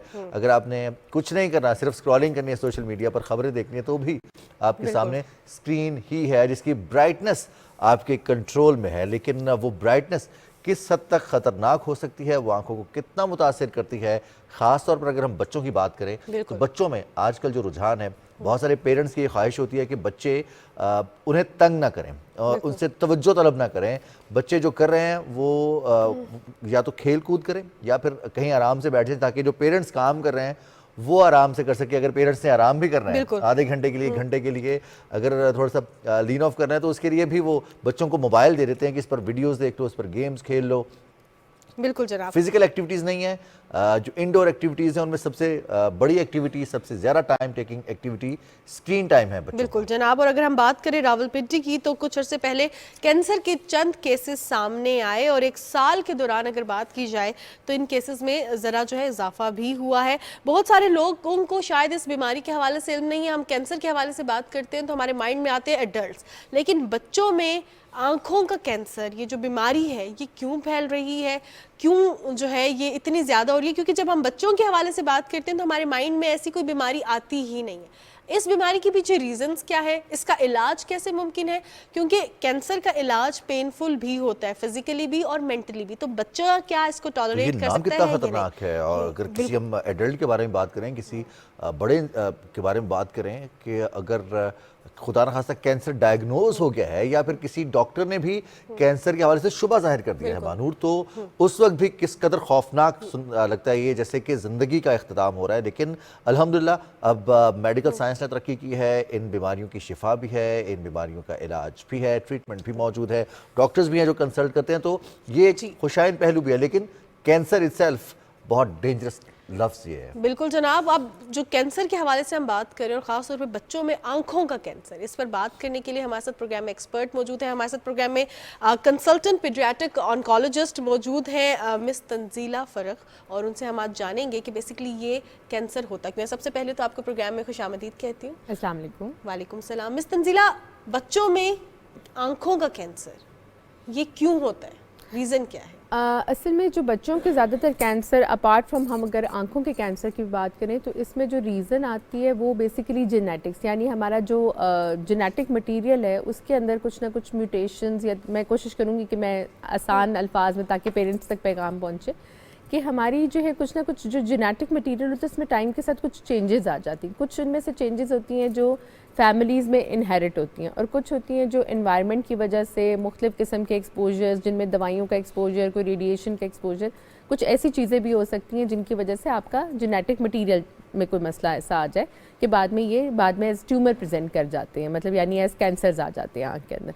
तो आँख के अंदर जो हमारा कैंसर सबसे ज़्यादा हम देख रहे हैं वो रेटिनोब्लास्टोमा का कह रहे हैं। आप कहें कि मोर देन 95% जो केसेस हम यहाँ ट्रीट कर रहे हैं वो रेटिनोब्लास्टोमा के हैं, और इसमें जेनेटिक मटेरियल की जो चेंजेस है ना वो इन्वॉल्व है। अब बच्चों के अंदर ज़्यादातर तो होते ही मौरूसी तौर पे जो जेनेटिक मटेरियल है उसकी प्रॉब्लम्स की वजह से होते हैं, और ये रेटिनोब्लास्टोमा जो है इसमें भी जेनेटिक म्यूटेशन होती है, एक आरबी म्यूटेशन हम उसको कहते हैं बेसिकली। तो अगर उसमें ये आपकी ना सिर्फ आँख के कैंसर बल्कि बाकी भी, जैसे कुछ हड्डियों के कैंसर हैं, कुछ सॉफ्ट टिश्यू के कैंसर्स हैं, उनके लिए ये म्यूटेशन जो है वो रिस्पॉन्सिबल होती है। पाकिस्तान में इसका इंसिडेंस इसलिए भी शायद ज़्यादा, हम जो मतलब हमें रीज़न समझ आती है वो ये है कि इनमें फैमिलीज़ में जो मैरिजेस बहुत ज़्यादा हमारे यहाँ एक कॉमन ट्रेंड है, कज़न मैरिजेस। बिल्कुल एग्जैक्टली, कि हम एक नस्ल दर नस्ल जो है वो ख़ानदानों के अंदर शादियाँ होती हैं, चाहे क्लोज़ हों चाहे दूर से हों, तो कोशिश ये करनी चाहिए कि हम अवॉइड करें, क्योंकि हमें इसकी वजह से ज़्यादा इंसिडेंस देखना पड़ रहा है। सही। तो डॉक्टर साहब, हम देखते हैं कि बहुत सारे लोग इस तरह की आधी खबर दे देते हैं कि रावलपिंडी में गुज़िश्ता एक साल में इतने 100 बच्चे हैं जो कि कैंसर का शिकार हुए हैं, आंखों का कैंसर, तो पुरस्रार बीमारी कह देते हैं, किसी डॉक्टर से कंसल्ट नहीं करते, या फिर ये लोगों में एक तो जो खौफ है वो फैलाता है। फिर अगर खुदा न खास्ता किसी में सिम्टम्स मौजूद हैं, इसके सिम्टम्स पता चलते हैं इस बीमारी के, जी, सिम्टम्स होते डॉक्टर हैं। से किस स्टेज पर कंसल्ट करना चाहिए? देखिए, अगर तो आपको कोई भी अनयूजुअल चीज़ छोटे बच्चों में, बेसिकली इसकी जो स्क्रीनिंग है ना, असल में हमारे बाहर के मुल्कों में तो एक डेवलप निज़ाम होता है स्क्रीनिंग का। हमारे यहाँ न्यूबॉर्न बच्चे पैदा होते हैं तो उनकी भी टाइम टू टाइम स्क्रीनिंग होती है जो डिजीज़ के होते हैं। ये ऐसी डिजीज़ है कि जो अर्ली स्क्रीनिंग से भी पकड़ा जा सकता है। अच्छा। खासतौर पे जैसे मैंने अभी आपसे जिक्र किया कि फैमिली हिस्ट्री वगैरह हो तो उन पेशेंट्स को, पेरेंट्स को, बहन भाइयों के बारे में ज़्यादा सेंसिटिव होना पड़ता है। तो हम कोशिश ये करते हैं कि उनके बहन भाइयों को, क्लोजेस्ट फैमिली मेम्बर्स को आगाही दें कि वो आएँ और वो स्क्रीन हो जाएं। लेकिन जो इसके अलावा होता है ना कि जैसे आम तौर पे पेरेंट्स क्या कर सकते हैं, तो देखिए आजकल तो मोबाइल फ़ोन्स हर एक के हाथ में है। आप बच्चों की तस्वीर लेते हैं तो नॉर्मली आँख के जो हमारी ये काली पुतली जिसको हम इंग्लिश में प्यूपल कहते हैं, इसमें एक सफ़ेदी अगर आम पेरेंट्स को नज़र आ रही है और वो इस बारे में परेशान हो रहे हैं तो वो तस्वीर ले सकते हैं। अगर उसके अंदर भी ये सफ़ेदी आपको नज़र आए रेडनेस की बजाय, नॉर्मली अगर आप कैमरे से तस्वीर लें तो आपको इस काले पुतले के अंदर यानी प्यूपल के अंदर रेडनेस नज़र आती है। लेकिन अगर उसकी जगह आपको सफ़ेदी या कोई चमक नज़र आए तो ये एक अर्ली अलामत हो सकती है बीमारी की।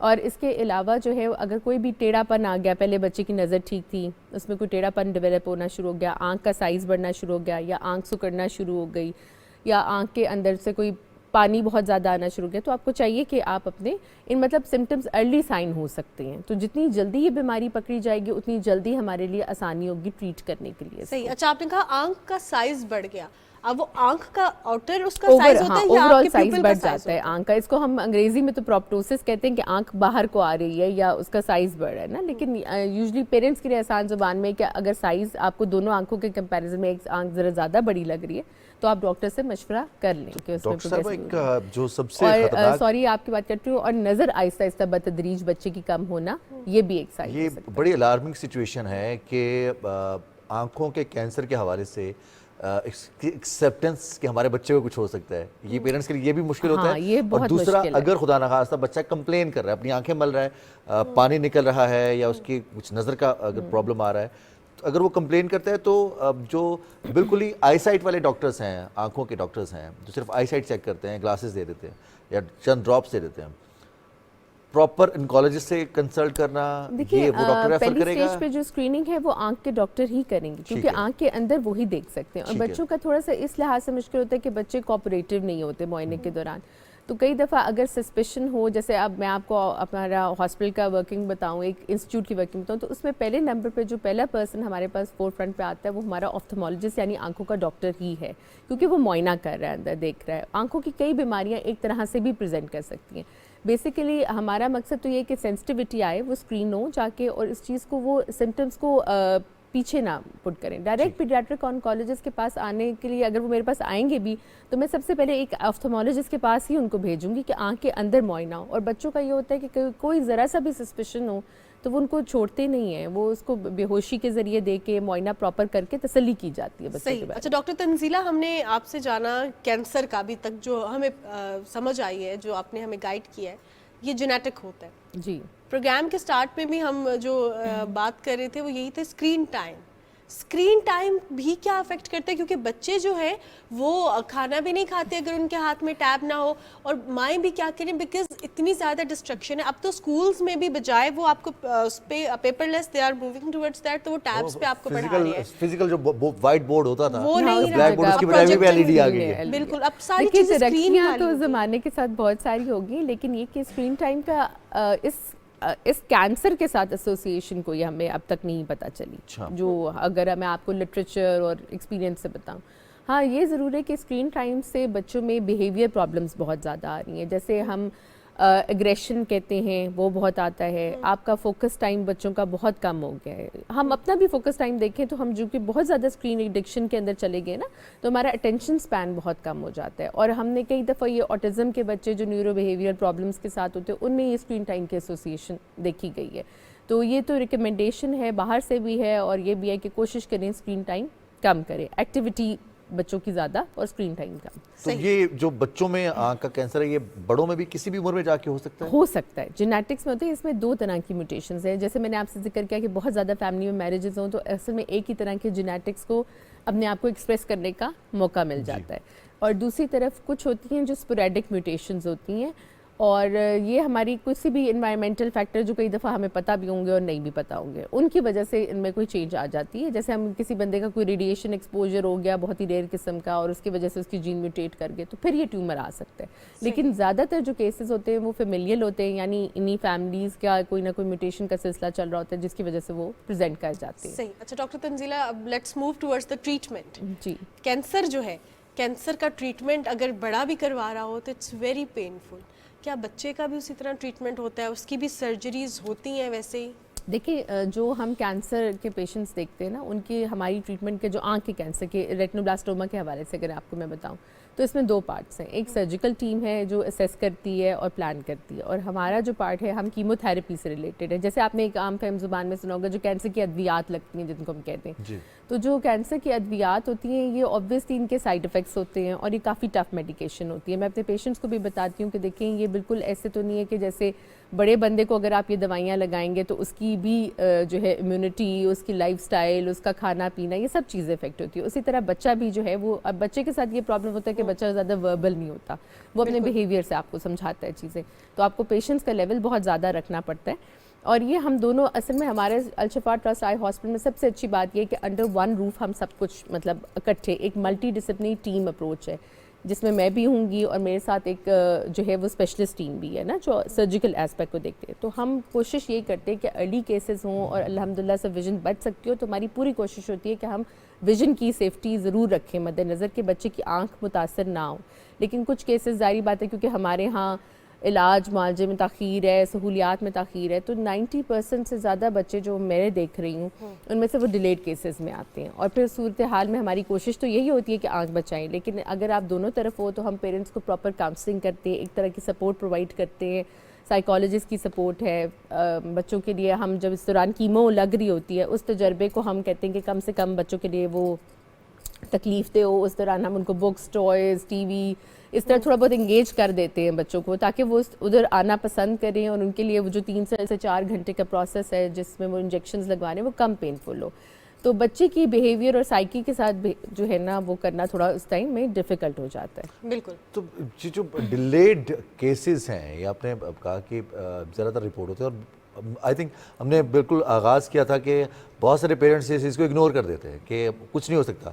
आपने स्क्रीनिंग की बात की थी कि बच्चों की स्क्रीनिंग होनी चाहिए, चाहे वो उनकी आई साइट के हवाले से हो या ओवरऑल हेल्थ के हवाले से हो। कितने इंटरवल में और किस एज से शुरू होनी चाहिए? आइडियली तो जी देखिए इनको हम कहते हैं जो आप स्क्रीनिंग की बात करें वो होती है वेल बेबी विजिट्स के थ्रू ना, और जो कुछ हमारे जैसे specialized proper Al-Shifa trust eye hospital है इनके साथ और दूसरे मतलब इस तरह सपोर्ट ग्रुप्स होने चाहिए जो एक तो आई डिजीज़ के हवाले से स्क्रीनिंग कर लें। दूसरी बात ये कि बच्चों के साथ ये होता है कि जब भी वो डॉक्टर के पास आए, जैसे हम हिफाजती टीके लगवाते हैं बच्चों को, तो उस टाइप पे एक वेल बेबी विजिट का प्लान किया जाता है कि एक बेबी बज़ाहिर वो ठीक भी चल रहा है लेकिन he should be screen from time to time properly 3 months, 6 months, 8 months, इस तरह से डिफरेंट इंटरवल्स पे बच्चों की स्क्रीनिंग ज़रूरी है। और स्क्रीनिंग में क्या क्या स्क्रीन किया जाए? स्क्रीन के अंदर एक तो ओवरऑल आप बॉडी की हेल्थ, वेट सारा उसका देखवाएं, उसकी जो मतलब ग्रोथ पैरामीटर्स कहने का मकसद ये कि उसकी जो ग्रोथ है वो प्रॉपर बच्चे की जा रही है या नहीं जा रही, और ये भी कि उसको किसी किस्म की और कोई डिजीज़ तो नहीं है जो टाइम के साथ पता चले, हमें पूरी बॉडी में कोई एब्नॉर्मेलिटी तो नहीं डेवलप हो रही। इसी तरह हम वो आंखों को भी उसी दौरान चेक करके अर्ली स्क्रीनिंग से ये पता कर सकते हैं। सही। जिस तरह आपने बात की है ट्रीटमेंट के हवाले से और अर्ली डायग्नोसिस नहीं होता, अनफॉर्चुनेटली समटाइम्स इसमें आंख ज़ाया भी हो जाती है। बिल्कुल ऐसा ये एक ऐसा अलमिया है कि मतलब पेरेंट्स तो इस चीज़ को बिलीव ही नहीं कर सकते ना किसी भी चीज़ में, जब उसको डॉक्टर बताता भी है कि ये कंडीशन है और ये कॉम्प्लिकेशंस हो सकती हैं, लेकिन हर बीमारी के साथ एक इलाज भी है उसका, एक उसका जो है वो हल भी है। क्या खुदा न खास्ता अगर आंख ज़ाया हो जाए तो क्या आई ट्रांसप्लांट होते हैं या दोबारा आंख लग सकती है? नहीं, उसकी जगह अनफॉर्चुनेटली अगर आप जैसे बात करिए तो आई ट्रांसप्लांट का ऑप्शन नहीं होता। ये है ज़रूर कि उस जगह एक प्रोस्थेटिक आई इंस्टॉल कर दी जाती है ताकि उसकी आप प्रोस्थेसिस का मकसद ये होता है कि आपके चेहरे के ऊपर या आपके जो मतलब बनावट साख्त है और कल को बच्चे का कॉन्फिडेंस है वो ख़राब ना हो। लेकिन आई को बेसिकली मतलब हम पूरी तरह ट्रांसप्लांट नहीं कर सकते, जो कुदरत की तरफ से चीज़ है वो तो ऑब्वियसली लेकिन लोग डोनेट भी तो करते हैं ना। वो डोनेशन बेसिकली कॉर्निया या रेटिना इस तरह के डोनेशंस होते हैं। I as a whole transplantation फ़िलहाल नहीं है, हो सकता है लेट्स होप कि अल्लाह करे कि फ्यूचर में ऐसी कोई चीज़ हो, लेकिन अभी फ़िलहाल और उस पर नज़र नहीं आ सकेगा नहीं। आपको अगर आंख प्रोस्थेटिक से- असल में एक मसनूई आंख है, जैसे आप मसनूई कहें कि कोई और मसनूई हाथ या मसनूई टांग लगा दी जाए किसी को, उस तरह एक मसनूई आंख लगा दी जाती है कि चेहरे पे और कॉस्मेटिकली पेशेंट का कॉन्फिडेंस जो है वो, क्योंकि देखिए, वो डॉक्टर साहब ने कैंसर की बात की और आपने आई साइट की बात की है, तो ऐसे ही हम अक्सर देखते हैं फुटेजेस कश्मीर में भी और बाकी जगहों पर भी पैलेट्स इस्तेमाल किए जाते हैं बच्चों पर, स्कूल गोइंग बच्चों पर, और उनकी बिनाई चली जाती है, या तो वो पार्शली जाती है या फिर मुकम्मल चली जाती है, दोनों आंखों से नाबीना हो जाते हैं। तो ये कितनी बड़ी नेमत है जो अल्लाह ताला ने हमें अता की है, बसीरत जिसे हम कहते हैं, बसारत जिसे कहते हैं, हम देख सकते हैं, फिर समात भी है, हम सुन भी सकते हैं। तो अगर आँख अल्लाह ताला ने दी है जो कि हमारा विजन है पूरी दुनिया के लिए, कैमरे के तौर पर काम करता है, तो डॉक्टर साहब इसकी हिफाजत के लिए हम क्या क्या कर सकते हैं इसको महफूज रखने के लिए, ख़ासतौर पर बच्चों से लेकर बड़े होने तक? एक तो सबसे पहली बात ये कि स्क्रीन टाइम कम करें, अपनी आंखों को थोड़ा रेस्ट ज़रूर दें। देखिए जैसे आप कोई कंप्यूटर का या कोई भी काम कर रहे हो ना, तो अगर आपका 15 to 20 मिनट्स तक आप कॉन्स्टेंटली उस पर काम करते रहे तो ज़रूर अपने आप को रिलैक्स करें, किसी दूर चीज़ के ऊपर आप 20 सेकंड्स के लिए फोकस करें, अपनी आईज़ के मसल्स और सब चीज़ों को रिलैक्सेशन ज़रूर दें। इसके अलावा हाइड्रेशन अच्छी रखें, जो मैं आपको एक जनरल नॉलेज के तौर पे बता सकती हूँ कि पानी की मिकदार जो हम पानी पीने में इग्नोर कर देते हैं, तो हमें अपनी हाइड्रेशन को अच्छा रखने की ज़रूरत होती है। और इसके अलावा अगर आपको लगता है कि आंखों में कोई भी इशू आ रहा है, कोई खुश्की है, रगड़ है, किसी किस्म का भी कोई मसला है, तो वो आप ज़रूर आई स्पेशलिस्ट से कंसल्ट करें, क्योंकि कई दफ़ा आंखें खुश्की का शिकार भी हो जाती हैं। उसका एक तरीका तो हाइड्रेशन है और कुछ लुब्रिकेंट ड्रॉप्स वगैरह हो सकते हैं ना। और दूसरा ये कि बहुत सारे लोग तो रोज़ वाटर इस्तेमाल करते हैं कि जी अगर रोज़ वाटर का कोई बहुत ज़्यादा कोई प्रूवन रोल नहीं है इस चीज़ के अंदर, एक बस वो कुछ नुस्खे होते हैं जो इस्तेमाल किए जाते हैं, लेकिन कोई प्रूवन रोल नहीं है। लुब्रिकेंट ड्रॉप्स बेसिकली हमें इसके लिए चाहिए होते अच्छा, हैं। जहाँ हम और आंखों सारी के ग्लासेस अगर आप बाहर जाएं तो यूवी वो प्रोटेक्शन इस्तेमाल करना ज़रूरी है। जहाँ हम आंखों की हिफाजत के हवाले से बात करें तो एक कमेंट मैं आपके इस पर भी चाहूँगी कि जो हम लेंस लगाते हैं, समटाइम्स हम मोस्ट ऑफ द टाइम हाथ से लगाते हैं, हाथ किसी डस्टी एरिया में है तो वो भी आंखों को अफेक्ट करता है, और फिर समटाइम्स ये होता है कि हम कहते हैं लेंस पीछे चला गया, हमें समझ नहीं आती, रब करना शुरू कर देते हैं आंखें, तो इसमें क्या करना चाहिए? एक्चुअली इस बारे में मैं आपको बहुत ज़्यादा तो इंसाइट नहीं दे सकती, लेकिन लेंसेज के अपने कुछ हैज़र्ड्स होते हैं। एक तो ये कि आहिस्ता आहिस्ता अब तो लेंसेज के माशाल्लाह सेफ्टी लेवल भी बहुत अच्छे हैं, तो आप वो यूज़ कर सकते हैं। दूसरा वही बात है कि लुब्रिकेंट ड्रॉप्स उसके बारे में कंसिडर करके जो है ना वो होता है, और बहुत केयरफुली आपको उनको हैंडल करना पड़ेगा, क्योंकि सैनिटेशन का ख्याल रखना पड़ता है लेंसेज के साथ। और कोशिश करें जितना अवॉइड कर सकते हैं लेंसेज को अवॉइड करें अगर उनका सेफ्टी लेवल अच्छा ना हो। वैसे अल्लाह ने इतनी प्यारी आंखें दी होती हैं तो लोग लेंस की तरफ क्यों जाते हैं? मे बी मेकअप और वो खवातीन की थोड़ी मजबूरी भी होती है ना कॉस्मेटिक, या समटाइम्स आप ग्लासेस नहीं लगाना चाह रहे होते तो इस वजह से यूज करने पड़ते हैं। चलिए, लेकिन डॉक्टर साहब- कोशिश glasses are much comfortable option as compare to lenses ना। जी, डॉक्टर तंजीला फराज साहिबा बहुत शुक्रिया। तो ये बहुत अहम मौजू था और ये बहुत क्रिटिकल भी है, खासतौर पर अगर बच्चों में बात की जाए और आंखों के कैंसर के। बहुत शुक्रिया आप स्टूडियोज़ में हमारे साथ रहीं, और यही वो हम नेमतें हैं मानूर जिनके बारे में हम तब सोचते हैं जब खुदा न खास्ता कहीं अफेक्ट होना शुरू होती हैं, कहीं अगर नज़र कमज़ोर होना शुरू हुई है तो हम ख्याल करते हैं कितनी बड़ी नेमत अल्लाह ताला ने हमें अता की थी। और वैसे भी हमारे तो स्क्रीन टाइम के बारे में आपने बिल्कुल शुरू में बात की थी ना, तो हमें तो कुछ देर मिलती थी, पाकिस्तान टेलीविज़न पर बच्चों के प्रोग्राम आया करते थे, हम वो देख सकते थे। उसके अलावा रात में तो हमें बिल्कुल इजाज़त नहीं थी टेलीविज़न देखने की। खैर अब तो 24 आवर्स टेलीविज़न है, मोर देन 100 चैनल्स हैं, आप सैटेलाइट पर देखें, आप केबल पर देखें, आप इंटरनेट के ज़रिए देखें, आप मोबाइल ऐप में आपके पास तमाम चैनल्स हैं। अवे आपके हाथ में है फ़ोन। खाना खाते हुए भी बच्चों को हम हमेशा कहते हैं कि नहीं यूज़ किया करें, लेकिन बड़े भी ऐसे ही होता है कि खाना खाते हुए भी फ़ोन पास होता है। प्रॉब्लम क्या है यहाँ पे मानूर? प्रॉब्लम ये है कि बच्चों के सामने हम खुद मोबाइल यूज़ कर रहे हैं, और बच्चा अगर मोबाइल यूज़ करे तो हम उसे मुंह से बोल के मना कर रहे हैं कि भाई मोबाइल इस्तेमाल ना करो। हालांकि बच्चों के बारे में बड़ी सिंपल सी चीज़ है कि बच्चे फॉलो करते हैं जो हम काम कर रहे होते हैं। अगर हम लिख रहे हैं तो बच्चा हमें देखकर लिखना शुरू करेगा, और इस हवाले से बहुत सारे एड्स भी हैं जो इस हवाले से शऊर उजागर करते हैं, बताते हैं कि बच्चे वो करते हैं जो वो देखते हैं, बच्चे वो नहीं करते जो वो सुनते हैं, बच्चे वही करेंगे तो उनके लिए आपको सबसे पहले अपना स्क्रीन टाइम कम करना पड़ेगा। अगर आप बच्चों से गुफ्तगू करना चाहते हैं तो बच्चों के साथ बैठ के बात करें, और अगर आप उनको मोबाइल फ़ोन से या स्क्रीन टाइम से दूर रखना चाहते हैं, उनका स्क्रीन टाइम कम करना चाहते हैं, तो उनकी फिजिकल एक्टिविटीज़ में आपको भी उतना ही फिजिकली एक्टिव होना पड़ेगा। बिल्कुल जनाब, और जितना आप फिजिकली एक्टिव होंगे उतने आप हेल्दी होंगे, और आई बिलीव ये सबके लिए बहुत ज़्यादा ज़रूरी है, बिकॉज स्क्रीन टाइम हमारा इतना ज़्यादा हो गया, इतनी डिस्ट्रैक्शंस है कि समटाइम्स हमने कोई मैसेज किसी को कॉपी करके पेस्ट करना होता है, और रिजवान हम कॉपी करके भूल जाते हैं कि पेस्ट करना कहाँ था। तो ऐसा बहुत ज़्यादा होता है, नाम भूल रहे हैं। पहले लोगों को एक दूसरे के नंबर्स याद होते थे, अब तो किसी का नंबर याद करने की ज़रूरत भी नहीं है। तो इस वजह से होता ही है कि जो हमारी मेंटल ब्रेन एक्सरसाइज है ना, वो नहीं होती। और हमारे पॉलिटिकल सेगमेंट में एक बात की थी शहरियार साहब ने कि अब ना लोगों की याददाश्त थोड़ी याददाश्त कमज़ोर है, कमज़ोर तो मेरे जहन में ये आ रहा था कि पता नहीं याददाश्त कमज़ोर है या फिर इन्फॉर्मेशन इतनी ज़्यादा हो गई है कि हमें उसको प्रोसेस करने में टाइम लग जाता है और हम पुरानी इन्फॉर्मेशन भूल जाते हैं, नई बिल्कुल इन्फॉर्मेशन आ जनाब। जाती है। बिल्कुल जनाब, ऐसा ही। और अगर हम बात करें कि नई इन्फॉर्मेशन आ जाती है, तो इसी तरह हम अपने प्रोग्राम सुबह पाकिस्तान में नया जो टैलेंट होता है उसको भी प्रमोट करते हैं। और हमेशा ये कहा जाता है कि फ़नकार अपना तारुफ खुद होता है, जो उसका काम होता है ना वो उसको मुतारिफ करा देता है। उसकी आवाज़, उसकी बातें, उसकी जो भी कंट्रीब्यूशन है, अगर वो दस्तकारा है तो उसका जो काम होगा, एम्ब्रॉयडरी होगी वो, अगर वो फ़नकार है कोई, उसकी जो परफॉर्मेंस होगी, वो गुलकार है तो उसकी आवाज़ जो है वो उसका तारुफ होगी। तो आज के प्रोग्राम में भी हमारे साथ जो गेस्ट मौजूद हैं वो एक सिंगर है, अदील लतीफ़। और अदील के बारे में सुबह मानूर मुझे बता रही थी कि ये बड़े ज़बरदस्त सिंगर हैं, और पाकिस्तान का जो एक टैलेंट है वो उस मैार पर पूरे उतरते हुए अदील आज स्टूडियोज़ में हमारे साथ मौजूद हैं। अदील के पास गिटार भी है और अदील के चेहरे पर मुस्कुराहट भी है। अस्सलाम वालेकुम अदील। वालेकुम अस्सलाम। अदील कैसे हैं आप? खैरियत से हैं? गुड, आप कैसे हैं? ठीक ठाक। अल्हम्दुलिल्लाह ठीक ठाक। तो अदील, मौसीकी बड़ा मुश्किल काम है, या सुनने वालों को अच्छा लगता है या फिर जब आप अब सीख रहे होते हैं तब मुश्किल लगता है, या परफॉर्म करते हैं, क्रिएट करते हैं तो मुश्किल लगता है? तख्लीकी काम है ये, कितना चैलेंजिंग है ये? अच्छा, ये आपने बड़ा अच्छा क्वेश्चन किया है। सुनने वाले को ऑफ कोर्स अच्छा लगता है, अगर वो अच्छी मौसीकी है तो डेफिनेटली वो सुनने वाले को अच्छी लगती है। क्रिएटिविटी जहाँ तक बात है तो ये गॉड गिफ्टेड, इसमें बहुत बड़ी एक चीज़ आती है कि अल्लाह की तरफ से क्रिएटिविटी हर इंसान शायद उस लेवल पे हर इंसान में अपने टैलेंट ज़रूर होते हैं, वो कुछ ना कुछ क्रिएट कर सकता है। सो म्यूज़िक भी एक ऐसी चीज़ है जो अल्लाह ताला ने बहुत से लोगों को एक क्रिएटिविटी की एक सलाहियत दी होती है जो वो क्रिएट कर सकते हैं।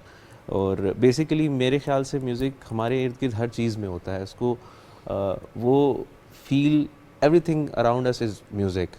एग्जैक्टली। सो आप उसको जब फील करते हैं तो आपको पता चलता है कि ये हवा में, हर चीज़ में, फ़िज़ा में, ठीक है, म्यूज़िक मौजूद है, एक रिदम है हर Yes. चीज़ में, और अगर हम उसे महसूस करें तो हमें अंदाज़ा होता है कि कितना वो सूदिंग होता है। Yes exact. आप देखें ना, दुनिया एक रिदम पे चल रही है, एक टेम्पो पे चल रही है, एक टाइम में, दिन रात 24 घंटे उसमें एक टाइम है। इनफैक्ट जो घड़ी की सुई है वो भी, वो जो उसके सेकंड्स की वो भी एक तब्दीली है रिदम वो भी एक रिदम है। सो इंसान की धड़कन, तो ये पूरी एक जो हमारी जो तख्लीक है ना इंसान की या कायनात है, वो सारी एक रिदम पे चल रही है। तो म्यूज़िक हमारे इर्द गिर्द मौजूद है। सो उसको वो फील करने की सलाहियत अल्लाह ताला ने जब दी हो किसी को तो वो आप क्रिएट कर सकते हैं। अच्छा अदील, आपसे हम ये भी जानेंगे कि आपने करियर का आगाज़ कैसे किया, कहाँ आपको लगा कि अब आपको सिंगिंग करनी चाहिए? समटाइम्स तो ये होता है ना कि लोग बाथरूम सिंगर होते हैं, गुनगुनाते हैं, या ऐसे ही बैठे किचन में खाना पकाते हुए गुनगुना रहे होते हैं। स्कूल में भी होते हैं। स्कूल में भी हम ये कर रहे होते हैं कि कुछ दोस्त होते हैं जो कहते हैं कि बैकबेंचर्स होते हैं, दोस्त होते हैं जिनको पता होता है कि आप गा रहे हैं और अच्छा गा रहे हैं, लेकिन फिर भी वो आपको कहते हैं कि नहीं प्लीज आपने नहीं गाना। आपने नहीं गाना, लेकिन हम अच्छा, आपको कहेंगे कि आपने गाना है। और अभी आप ऐसे करें कि पहले कुछ सुना दें और फिर हम आपकी जर्नी के हवाले से बात करते हैं। अच्छा, मैं अपने गाने सुनाऊं या कोई कवर सुनाऊं आज? जो आप सुनाना चाहते हैं, इट्स अप टू यू। अच्छा, अपना गाना मैं लास्ट, अगर टाइम हुआ तो लास्ट में जी जी। सुना देते। मैं पहले एक कवर से स्टार्ट करता हूँ।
heart's so snow. Only know you love her when you let it go.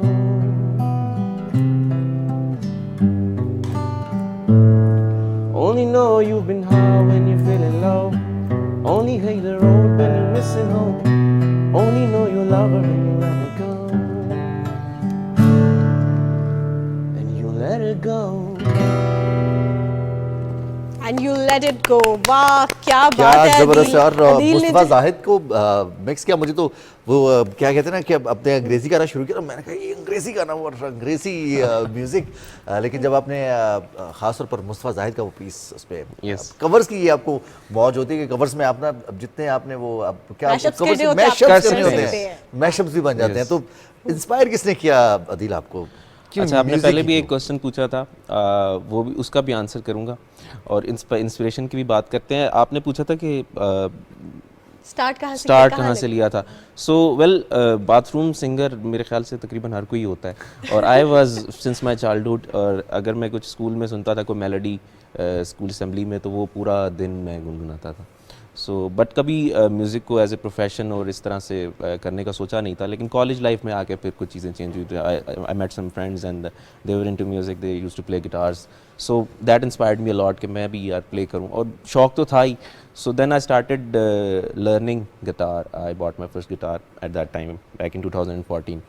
So then I started learning from YouTube, और उसके बाद फिर सिंगिंग स्टार्ट की। और ये जो बात आपने की कि लोग कहते हैं कि नहीं गा सकते, ये भी होता है और ये भी हुआ। सो देवर माई फ्रेंड्स जो मुझे कहते थे कि बहुत सारी बातें करते थे, यार नहीं गा सकता। अब वो जो अल्फाज है वो मैं यहाँ बयान भी नहीं कर सकता। बहरहाल वो बहुत सारी चीज़ें, हम सब स्टेज से गुजरे होते हैं, या। हमें पता होता है कि दोस्त आपस में जब नीचे महफिल में बैठे तो क्या क्या अच्छा अल्फाज वो इस्तेमाल होते हैं। चीज़ ट्रिगर ज़्यादा करती है हाँ। कि यार like I felt why can't I do it. So ये चीज़ ने मुझे काफ़ी ट्रिगर किया कि यार मैं क्यों नहीं सीख सकता, मैं क्यों नहीं प्ले करूँ। मुझे देयर वाज अ फ्रेंड वो उसने मुझे एक दफ़ा अपने गिटार को हाथ नहीं लगाने दिया, बड़ा एग्रेसिव होके, तो मुझे वो बहुत बड़ा फील हुआ। सो देन आई थॉट कि यार आई शुड लर्न इट। सो वो वहाँ से जर्नी स्टार्ट हुई और फिर सीखना शुरू किया। एंड फिर करते कराते अब सिचुएशन ऐसी आ गई कि देन आई थॉट कि नहीं यार इसको मज़ा आ रहा है, पक्का करना है, चाहे पक्का जो भी करना है साथ साथ करना तो है। इंस्पिरेशन कहाँ से मिली ये वाली? म्यूज़िक की इंस्पिरेशन जैसे मैंने बताया कि यही मेरी बेसिकली इंस्पिरेशन थी कि मैंने इसको प्रोफेशनली करना है। बट आर्टिस्ट बहुत सारे मुझे पसंद थे, जिनमें अभी भी मैं मुस्तफ़ा जाहिद को बहुत लाइक करता हूँ, नुसरत फ़तेह अली ख़ान उनको बहुत पसंद करता हूँ, गुलाम अली उनकी गज़लें मुझे बहुत पसंद क्या हैं। बात सो मैं मल्टी किस्म का म्यूज़िक सुनता हूँ, मिक्स किस्म का, और इसमें इंग्लिश भी बहुत, रॉक भी, हार्ड रॉक भी, कभी मूड पर डिपेंड कर रहा होता है। तो ये म्यूज़िक में मेरे बहुत सारी इंस्पिरेशंस हैं, बहुत सारे सिंगर्स हैं। हमारा तो एक फेज आया 2002 के बाद से, बैटल ऑफ द बैंड्स हुई इस्लामाबाद में, जी। बहुत सारे बैंड्स आए। जी, एक वक्त में जुनून, स्ट्रिंग्स और वाइटल साइंस, कॉल, ईपी, ये वो बैंड्स हैं जिन्होंने वक्त के साथ बिल्ड किया और Yes, पाकिस्तान की exactly. म्यूजिक इंडस्ट्री की पहचान भी बने राउंड द ग्लोब।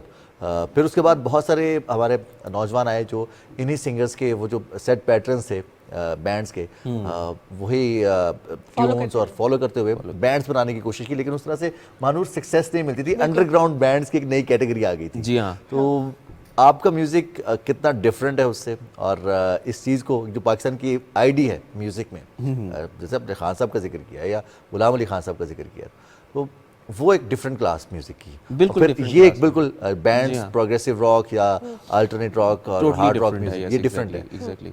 इन दोनों में चूज़ करना मुश्किल नहीं हो जाता? अच्छा, एक बड़ी चीज़ है कि शोज़ में ना बड़ी डिफरेंट किस्म की ऑडियंस मिलती है आपको, इवेंट्स ऐसा ही पे, है। कॉन्सर्ट्स पे। कभी वहाँ पे ज़्यादा बड़ी उम्र के लोग होंगे तो वो उसी तरह का म्यूज़िक सुनेंगे, ऐसे आर्टिस्ट को सुनना पसंद करेंगे, नुसरत साहब को, गुलाम अली को, मेहदी हसन साहब को। तो दैट एक ये मेरी लर्निंग भी बढ़ रही है। मैं शुरू में इनिशियली बड़ा इंस्पायर्ड इसी, बेसिकली जो मेरी इंस्पिरेशन, जो मुझे म्यूज़िक पसंद है करना, दैट इज़ पॉप रॉक। अच्छा, ठीक है, सो पॉप रॉक या ब्लूज़, जैज़ टाइप का म्यूज़िक। बट जब आप स्टेज पे जाते हैं तो आप ऑडियंस को इग्नोर नहीं कर सकते। ऐसा ही सो है। फिर आप उनकी फरमाइश को या उनकी जो रिक्वेस्ट होती है उसको ज़रूर पूरा करते हैं, लेकिन उसमें मेरे ख्याल से मैंने जो चीज़ सीखी है वो ये है कि आप अपनी ओरिजिनलिटी में रह के उसको करें ना, क्योंकि मैं I can never be like Nusrat Fateh Ali Khan और ये दीज आर ग्रेट्स, ठीक है। मैं क्या बहुत से उन जैसा कोई नहीं है, ठीक है। सो हम उन जैसा नहीं बन सकते, लेकिन हम अपनी ओरिजिनलिटी में रह के ना अच्छा करने की कोशिश कर सकते हैं सही है। अपनी उसमें। अच्छा दिल, जिस तरह आपको पसंद पॉप रॉक है, Yeah. सुनते आप जो है क्लासिक म्यूजिक है, Mix. तो अब जो है रिमिक्सेस का भी टाइम आ गया, Yeah. तो कुछ आप हमें ऐसे ही सुनाना चाहेंगे, कोई और क्लासिक, कोई ये उर्दू, बात कोई भी, different? हाँ मानूर, ये बात भी आपने और अदील भी इस बात को अंडरस्टैंड करेंगे कि देखें कि बहुत सारे सिंगर्स हैं जो कि पॉप रॉक बनाते हैं या फिर कवर्स भी बना रहे हैं जी। खासतौर पर यूट्यूब और सोशल मीडिया की वजह से। नुसरत फ़तेह अली खान, मेहदी हसन खान, नूर जहाँ, जो पाकिस्तान के लेजेंड्स हैं, नाज़िया हसन, जुनैद जमशेद, इनके नाम लेकर, इनके बड़े गाने नाम। उठाकर अपने अंदाज से, ट्यून वही है, अल्फाज वही हैं, yes, लेकिन exactly. जो एम्बियंस है वो चेंज कर दिया, वो change कर दिया और जाता acoustic है। गिटार कर दिया। Exactly. कभी इस तरह से ट्राई किया है इस चीज़ को? एक्चुअली गिटार एक ऐसा इंस्ट्रूमेंट है, इस पे वैसे ही जो हमारा जो ट्रेडिशनल, जो हमारा जो क्लासिकल म्यूज़िक है वो बड़ा डिफरेंट लगता है ना। सो आपने बात की है तो मैं आपको एक छोटी सी एक मिक्स सुनाता हूँ। मैंने काफ़ी इसको परफॉर्म भी किया है। अच्छा, ये मेहदी हसन साहब और मैडम नूर जहाँ के 2 सॉन्ग्स हैं, उनका एक मिक्स है ज़बरदस्त, बल्कि इसमें एक गाना और भी ऐड कर लेंगे। रफ्ता रफ्ता वो मेरी हस्ती का सामा हो गए, रफ्ता रफ्ता वो मेरी हस्ती का सामा हो गए, पहले जा फिर जाने जा, पहले जा फिर जाने जा, फिर जाने जाना हो गए, रफ्ता रफ्ता वो मेरी हस्ती का सामा हो गए, सजना दे वादे झूठे, झूठा होंदा प्यार, झूठा होंदा प्यार वे,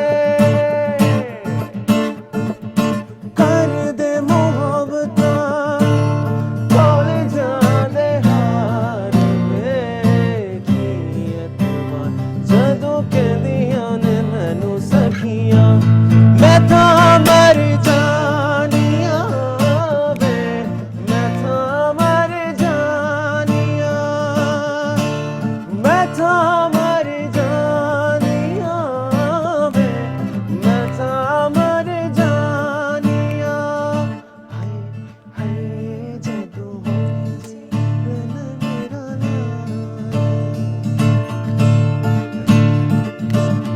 रफ्ता रफ्ता वो मेरी हस्ती का सामा हो गए, रफ्ता रफ्ता वो मेरी हस्ती का सामा हो गए,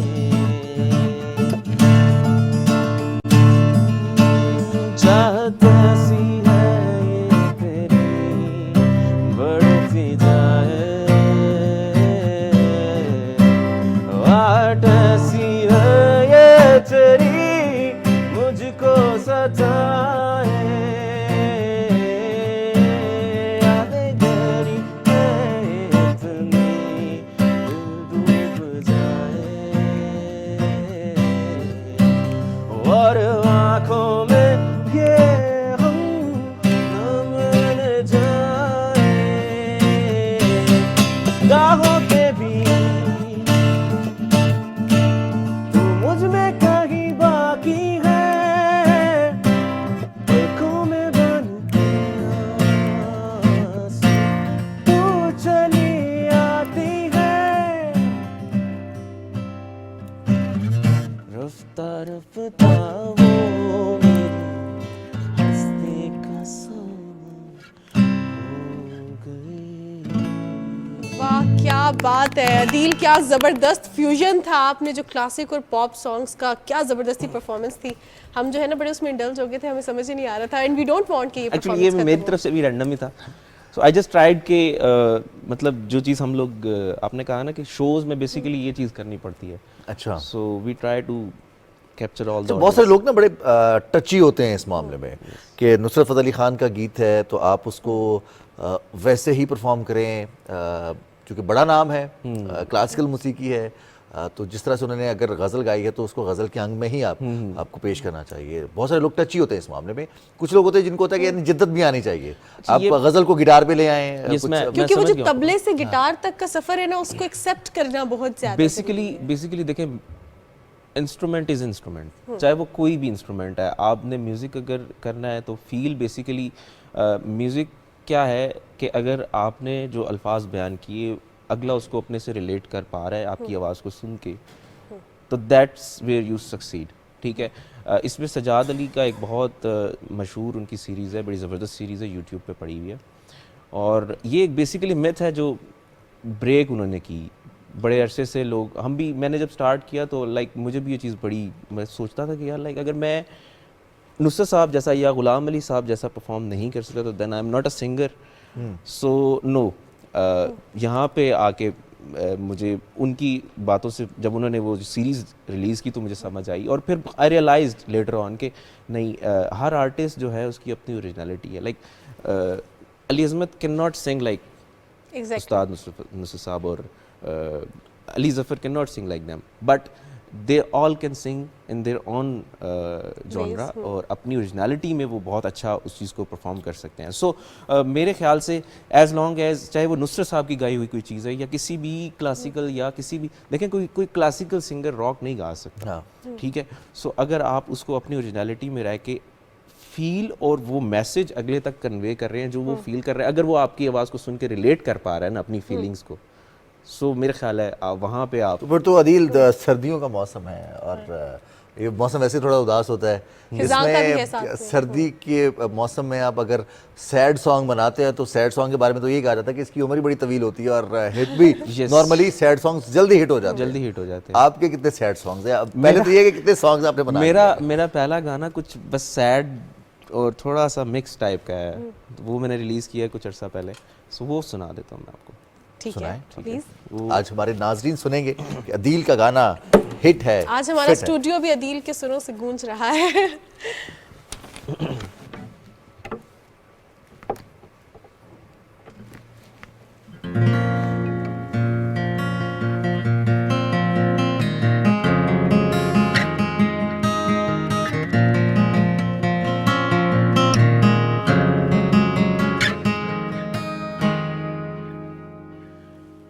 ख्वाब सजोए मैंने संग तेरे साजना,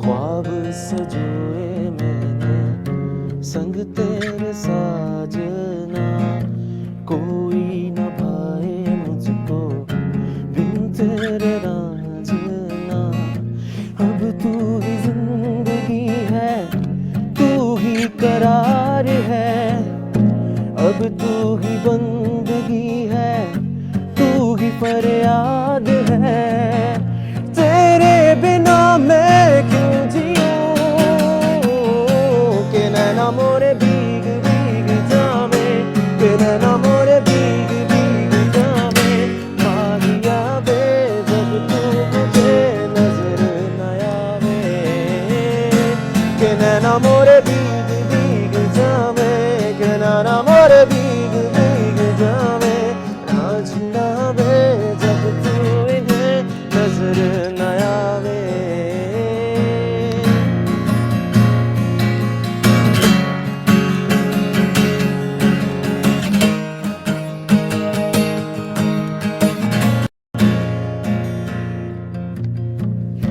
कमबख्त इश्क ये कैसी सजाए हमें, बीच रास्ते में तेरा, लोगों की है साजिशें या है तेरी ख्वाहिशें, जो दूर मुझसे हो रहा,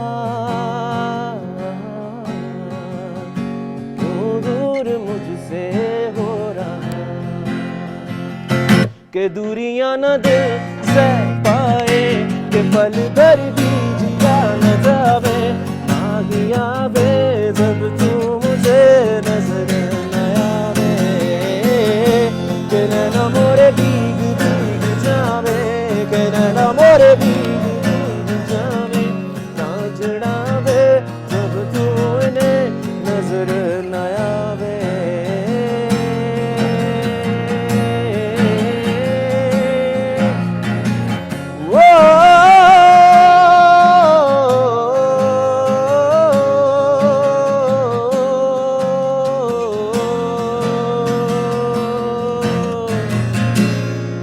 क्या बात है अदील, लेकिन आपने जो है ना सोगवार सैड कर सॉन्ग दिया पे आपने सैड सैड सॉन्ग सॉन्ग पे हम तक क्लैपिंग कर रहे हैं। लेकिन हम सैड Clapping सॉन्ग करें पे आपके एंडिंग नहीं talent पे। करेंगे, हम एंडिंग सैड सॉन्ग पे नहीं करेंगे। अच्छा अदील से मैं अदील गिटार के बारे में कहा जाता है कि ये जब आगाज़ हुआ ना पॉप म्यूज़िक का पाकिस्तान में, pioneer of pop music Nazia Hasan, Zoheb Hasan Yes. और आलमगीर, उन्होंने हसन जहांगीर जब गिटार पाकिस्तानी म्यूज़िक में एंटर हुआ उस वक्त तक प्लेबैक सिंगिंग होती थी और ट्रेडिशनल इंस्ट्रूमेंट्स होते थे। जी हाँ इसकी एंट्री पर पाकिस्तान टेलीविज़न में भी एक ख़ास तौर पर आंगन टेढ़ा में एक ऐड आया था और उसमें भी गिटार के साथ आलमगीर की एंट्री थी।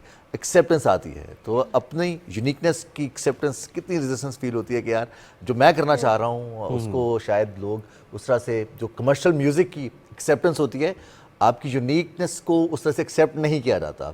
ये बड़ी बात आपने बड़ा अच्छा क्वेश्चन किया, आई विल अप्रिशिएट दैट। मैंने जब स्टार्ट किया था ना सो लाइक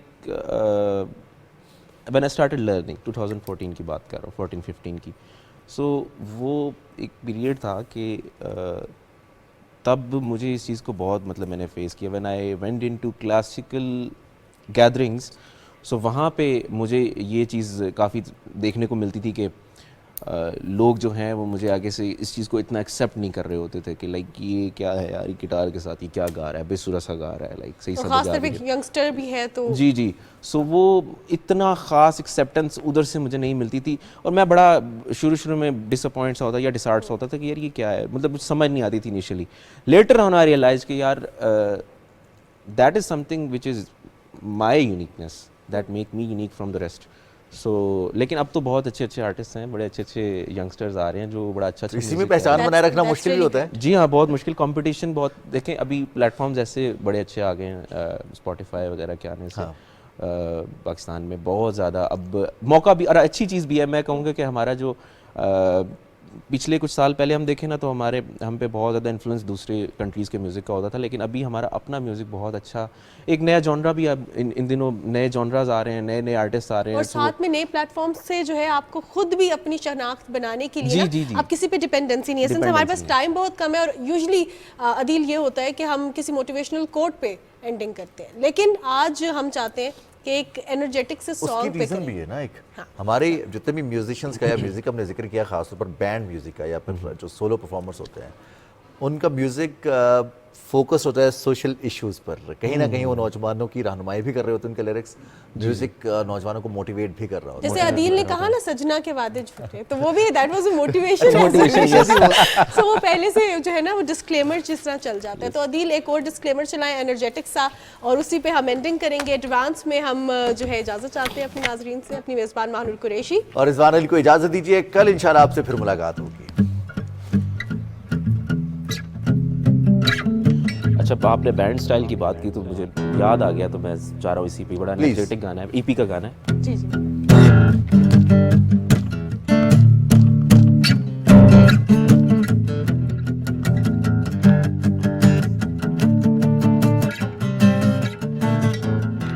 सिलसिले तोड़ कर चल दिए किधर, एक ही मोड़ पे बस एक ही नजर, बीते दिनों की वो बातें याद है मगर कुछ नहीं इस जहां में जो तू नहीं है।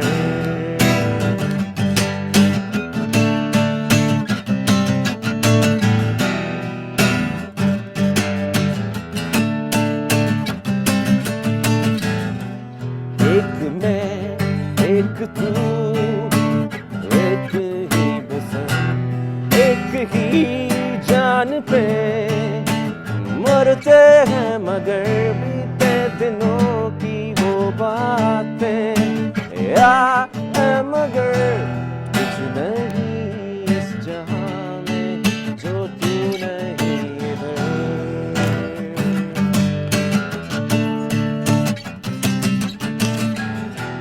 चाहे कुछ भी हो जाए